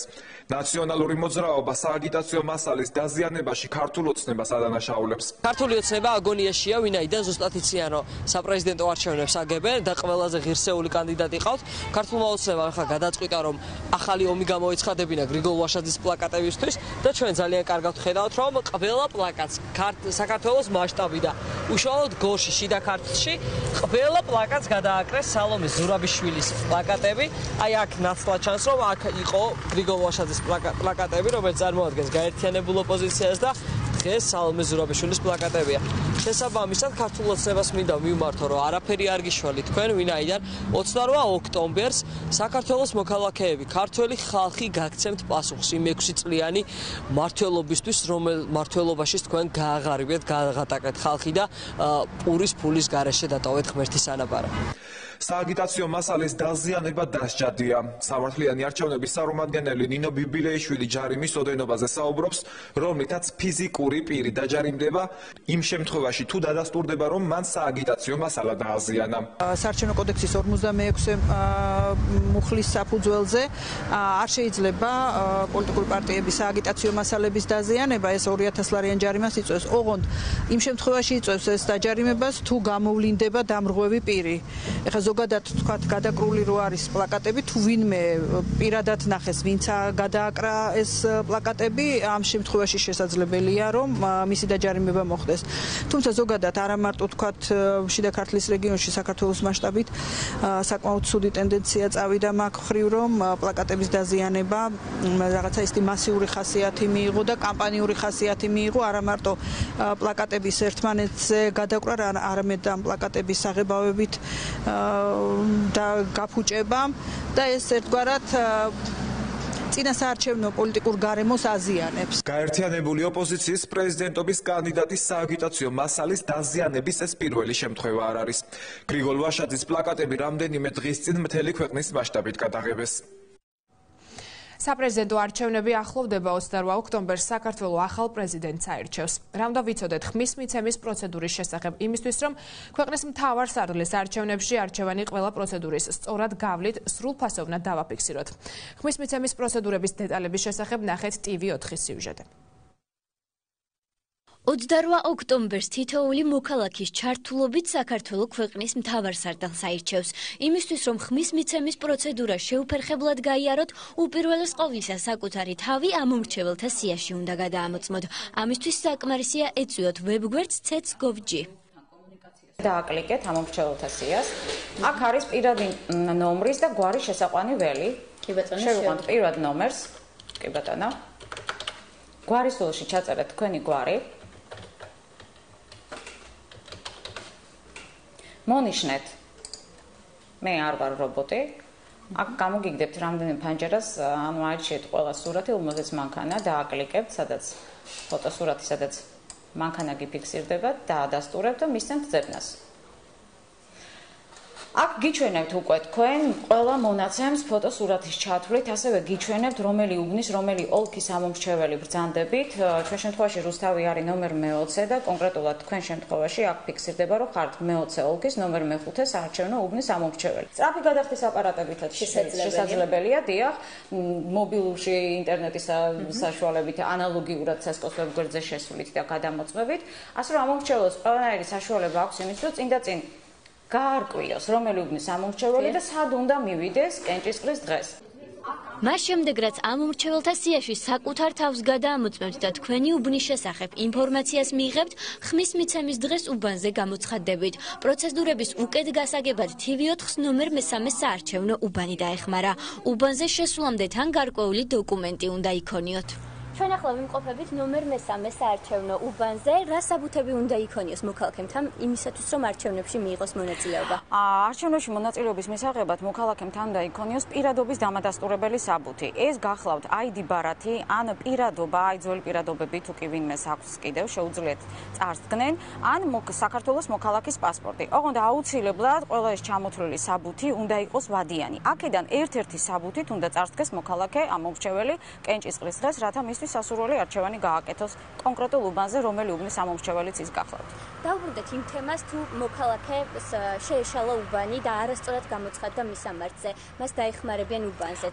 კი ბატონო, თუ დაუშვათ უბანზე ასეთ ინფორმაციას ვერ მისცემენ, ასეთ შემთხვევაში უბანი უკავშირდება ოლქს და ოლქს აქვს საშუალება, რომ კონკრეტული მოქალაქის პირადი მონაცემების გადამოწმების გზით დააკვალიენოს ეს ამომრჩეველი, რომელ უბანს უნდა მიაკითხოს და რომელი უბნის ამომრჩეველია რუსთავის მასშტაბით. აქედან ერთ-ერთი უნდა კონდეს, აუცილებლობას არ წარმოადგენს ჩამოთვლილიდან სამივე კონდეს. ერთ-ერთი ან ID ბარათი, ან პირადობა, ან საქართველოს მოქალაქის პასპორტი, მაგრამ აუცილებლად მინდა ვთხოვოთ თითოეულ მოქალაქეს, რომ ეს ჩამოთვლილი საბუთი აქედან ერთ-ერთი, რომელსაც წარადგენს მოქალაქე, აუცილებლად უნდა იყოს ვადიანი. ვადაგასული პირადობის დამადასტურებელი საბუთით ის უბანზე ვერ შევა.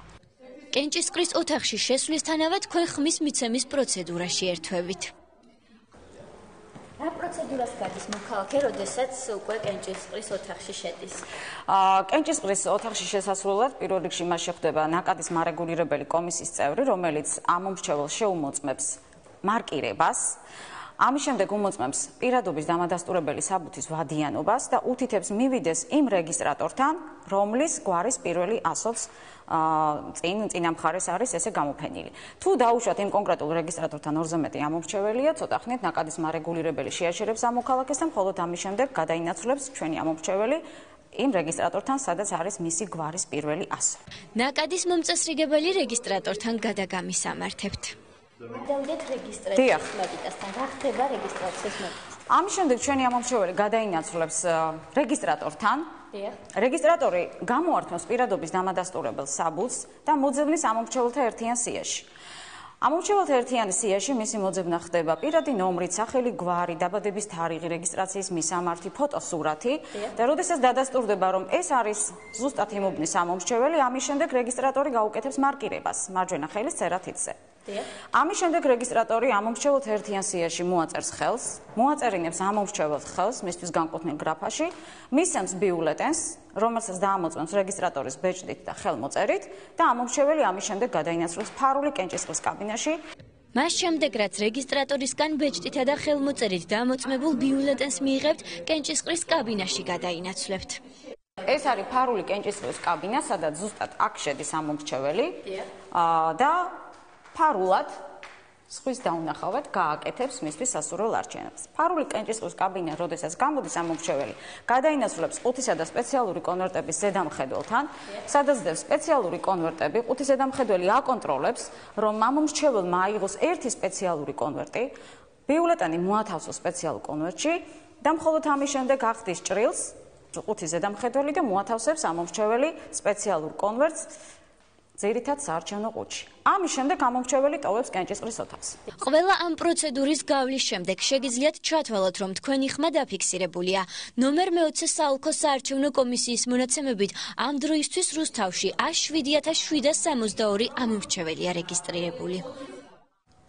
დაკვლავ საპრეზიდენტო არჩევნები რამდენად მზადაა თელავი, რომ შეზღუდული შესაძლებლობების მქონე პირებმა საარჩევნო უბნებზე საკუთარი პოზიცია დააფიქსირონ. თელავის მე-17 საოლქო საარჩევნო კომისიის თავმჯდომარის გიორგი კალმახელიძის განმარტებით, საარჩევნო ადმინისტრაციისგან ყველა ის ღონისძიება გატარებული, რომ შეზღუდული შესაძლებლობების მქონე პირებმა დამოუკიდებლად შეძლონ ხმის მიცემის პროცედურის გავლა. ადაპტირებულ საარჩევნო უბნებზე და კენჭისყრის დღის ხელმისაწვდომობაზე საუბრობენ შეზღუდული შესაძლებლობების მქონე პირებიც.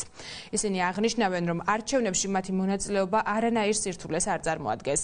შეზღუდული შესაძლებლობების მქონე პირთა მიმართ განსახორციელებელი საქმიანობებიც ესკოს ყოველწლიურ სამოქმედო გეგმაშია გათვალისწინებული. თელავის საარჩევნო უბნების მზადყოფნაზე ნახეთ ტელეკომპანია თანამგზავრის რეპორტაჟი. 28 ოქტომბერს დანიშნულ საპრეზიდენტო არჩევნებს რამოდენიმე დღე გვაშორებს. 25 კანდიდატიდან სახელმწიფო მეთაურს პირდაპირი წესით საქართველოს მოსახლეობა ბოლოჯერ აირჩევს. თელავის მე-17 საოლქო საარჩევნო კომისიის თავმჯდომარის გიორგი კალმახელიძის თქმით, საარჩევნო ადმინისტრაციისგან ყველა ის ღონისძიებაა გატარებული, რომ შეზღუდული შესაძლებლობების მქონე პირებმა დამოუკიდებლად შეძლონ ხმის მიცემის პროცედურის გავლა. ადაპტირებული ეს გარკვეული უბნები და იქ არის განსაკუთრებული საჭიროების მქონე ამორჩეველი, ჩვენ ვიმყოფ ხელოვნურ მარტივ ადაპტაციას, რაც შეეხება სხვა ტიპის განსაკუთრებული საჭიროების მქონე პირებს, შიშინუკრეებში ძალიან უსიამოვნო ამორჩეველი, შენადაკოიტები ამორჩეველი, მათთვის უბანზე იქნება სპეციალური პოსტერი, რომლის დახმარებითაც გაიცნობიან მზის პროცედურებს და თანამდებობებს არის პროცედურები. რაც შეეხება უსიამოვნო ამორჩეველს, მათთვის უბანზე იქნება როგორც გამარჯვებული მიზა, ასევე იქნება სპეციალური ჩარჩო ფორმა, რომელიც დახმარებათ მათ დამოუკიდებლად გააკეთონ არჩევანი. ადაპტირებულ საარჩევნო უბნებზე და კენჭისყრის დღეს ხელმისაწვდომობაზე საუბრობენ შეზღუდული შესაძლებლობების მქონე პირებიც. ისინი აღნიშნავენ, რომ არჩევნებში მათი მონაწილეობა არანაირ სირთულეს არ წარმოადგენს. კი, ადაპტირებული არის, თუმცა 5 მოაქვთ ყოველთვის ყოველ არჩევნებზე ჩემთან. და ვიღებ სახში 5-ში ვარ და გეულეთას ვარ და ოჯახში ყოველთვის. ადაპტირებული არის, მაგრამ თუმცა ვიხანებ ჩვენები. თუმცა მე არ მოძრავ სახში ვარ ყოველთვის. წინა საარჩევნო ცენტრალურმა საარჩევნო კომისიამ ჩაგვიტარა ტრენინგი არჩევნების თემაზე. თუ როგორ დავრეგისტრირდეთ ცესკოს ვებგვერდზე, სადაც შეგვეძლება ელექტრონულად მოვიძიოთ ჩვენი თავი ერთიან საარჩევნო სიაში და გავიგოთ, რომელ უბანზე ვართ დარეგისტრირებულები. არჩევნებზე ხმის მიცემის დროს პრობლემა რომ არ შეგვექმნას. ამ წესების ცოდნა ჩვენ გვაძლევს იმის უფლებას, რომ ხმა დავაფიქსიროთ ყოველგვარი პრობლემის გარეშე. მე ვარ აქტიური ამომრჩეველი, ყოველთვის მივდივარ საარჩევნო უბანზე პირადობის მოწმობით და ვაძებნინებ ჩემს თავს სიაში. შევდივარ საიდუმლო ოთახში და ვაფიქსირებ ჩემს ხმას. თუ რაიმე სახის პრობლემა შემექმნა, შესაძლებელია თარჯიმანს ვთხოვო, რომ დამეხმაროს კომუნიკაციაში. ჩარჩო კონვერტები, რომელიც ადაპტირებულია ყველანაირად უსიამოვნოთვის, შემოხაზვის ფარულობის, დაცულობა, ხმის დაცულობა ყველანაირად ადაპტირებულია და გაგვეუბნებეს ამის ახამდე ქონდა საშუალება, რომ ვინმე წაგვეყვანა ახლა უკვე მდგომარეობა გვაქვს, რომ ჩვენ თვითონ ჩვენით შევდივართ, ვაძლევთ ხმას, არავით არის გარეშე პირი და არავინ არ გჭირდება იმის, რომ ჩვენი მოქალაქეობრივი ვალი მოვიხადოთ, მივიღოთ მონაწილეობა და დავაფიქსიროთ ჩვენი გადაწყვეტილება. შეზღუდული შესაძლებლობების მქონე პირთა მიმართ განსახორციელებელი საქმიანობები ცენტრალური საარჩევნო კომისიის ყოველწლიურ სამოქმედო გეგმაშია გათვალისწინებული. ახლა კი მოგიყვებით ჰამზა გულიევის ოჯახზე, რომელიც გაუსაძლის პირობებში ცხოვრობს. გულიევი ორი მცირეწლოვანი შვილით მეუღლესთან და მშობლებთან ერთად მარნეულის მუნიციპალიტეტში ცხოვრობს. თავად ჰამზა გულიევს მხედველობის პრობლემები აქვს და მუდმივად ესაჭიროება მკურნალობა. რისი საშუალებაც ოჯახს არ გააჩნია. მარნეულის მუნიციპალიტეტის სოფელ ზემო სარალში მცხოვრები გულიევების ოჯახის ძირითადი შემოსავალი სახელმწიფოსგან მიღებული შემწეობა იყო, რომელსაც ოჯახი უკვე 4 თვეა აღარ იღებს. დახმარების შეწყვეტის ოფიციალური მიზეზი ოჯახისთვის უცნობია, თუმცა ვარაუდობენ, რომ სახელმწიფოსგან დახმარება ერთ სახლში ორი ძმის ოჯახის ცხოვრების გამო მოეხსნათ. 6-სულიანი ოჯახის ისტორია ნახეს ტელეკომპანია მარნეულის სიუჟეტში. ჰამზა გულიევი ორი მცირეწლოვანი შვილით მეუღლესთან და მშობლებთან ერთად გაუსაძლის პირობებში ცხოვრობს. მდგომარეობას ისიც ემატება, რომ თავად მხედველობის პრობლემები აქვს და მუდმივად ესაჭიროება მკურნალობა, რისი საშუალებაც ოჯახს არ გააჩნია. მე მუდმივად მჭირდება მკურნალობა და მედიკამენტები, მაგრამ უსახსრობის გამო წამლებს ვერ ვყიდულობ. ჩემი წამალი ძალიან ძვირია. ცოტა ხნის წინ რომ ვიყიდი, ამისთვისაც სესხი ავიღე და ჯერ არ დამიფარია. ახალ წამალს ამის შემდეგ როგორ ვიყიდი, რომელიც ძალიან ძვირი ღირს. არადა წამალი ძალიან მჭირდება. წინააღმდეგ შემთხვევაში ცუდად ვარ. ყოველ დღე იმის მოლოდინში ვარ, რომ თაგმენიშნება თუ არა სოციალური დახმარება.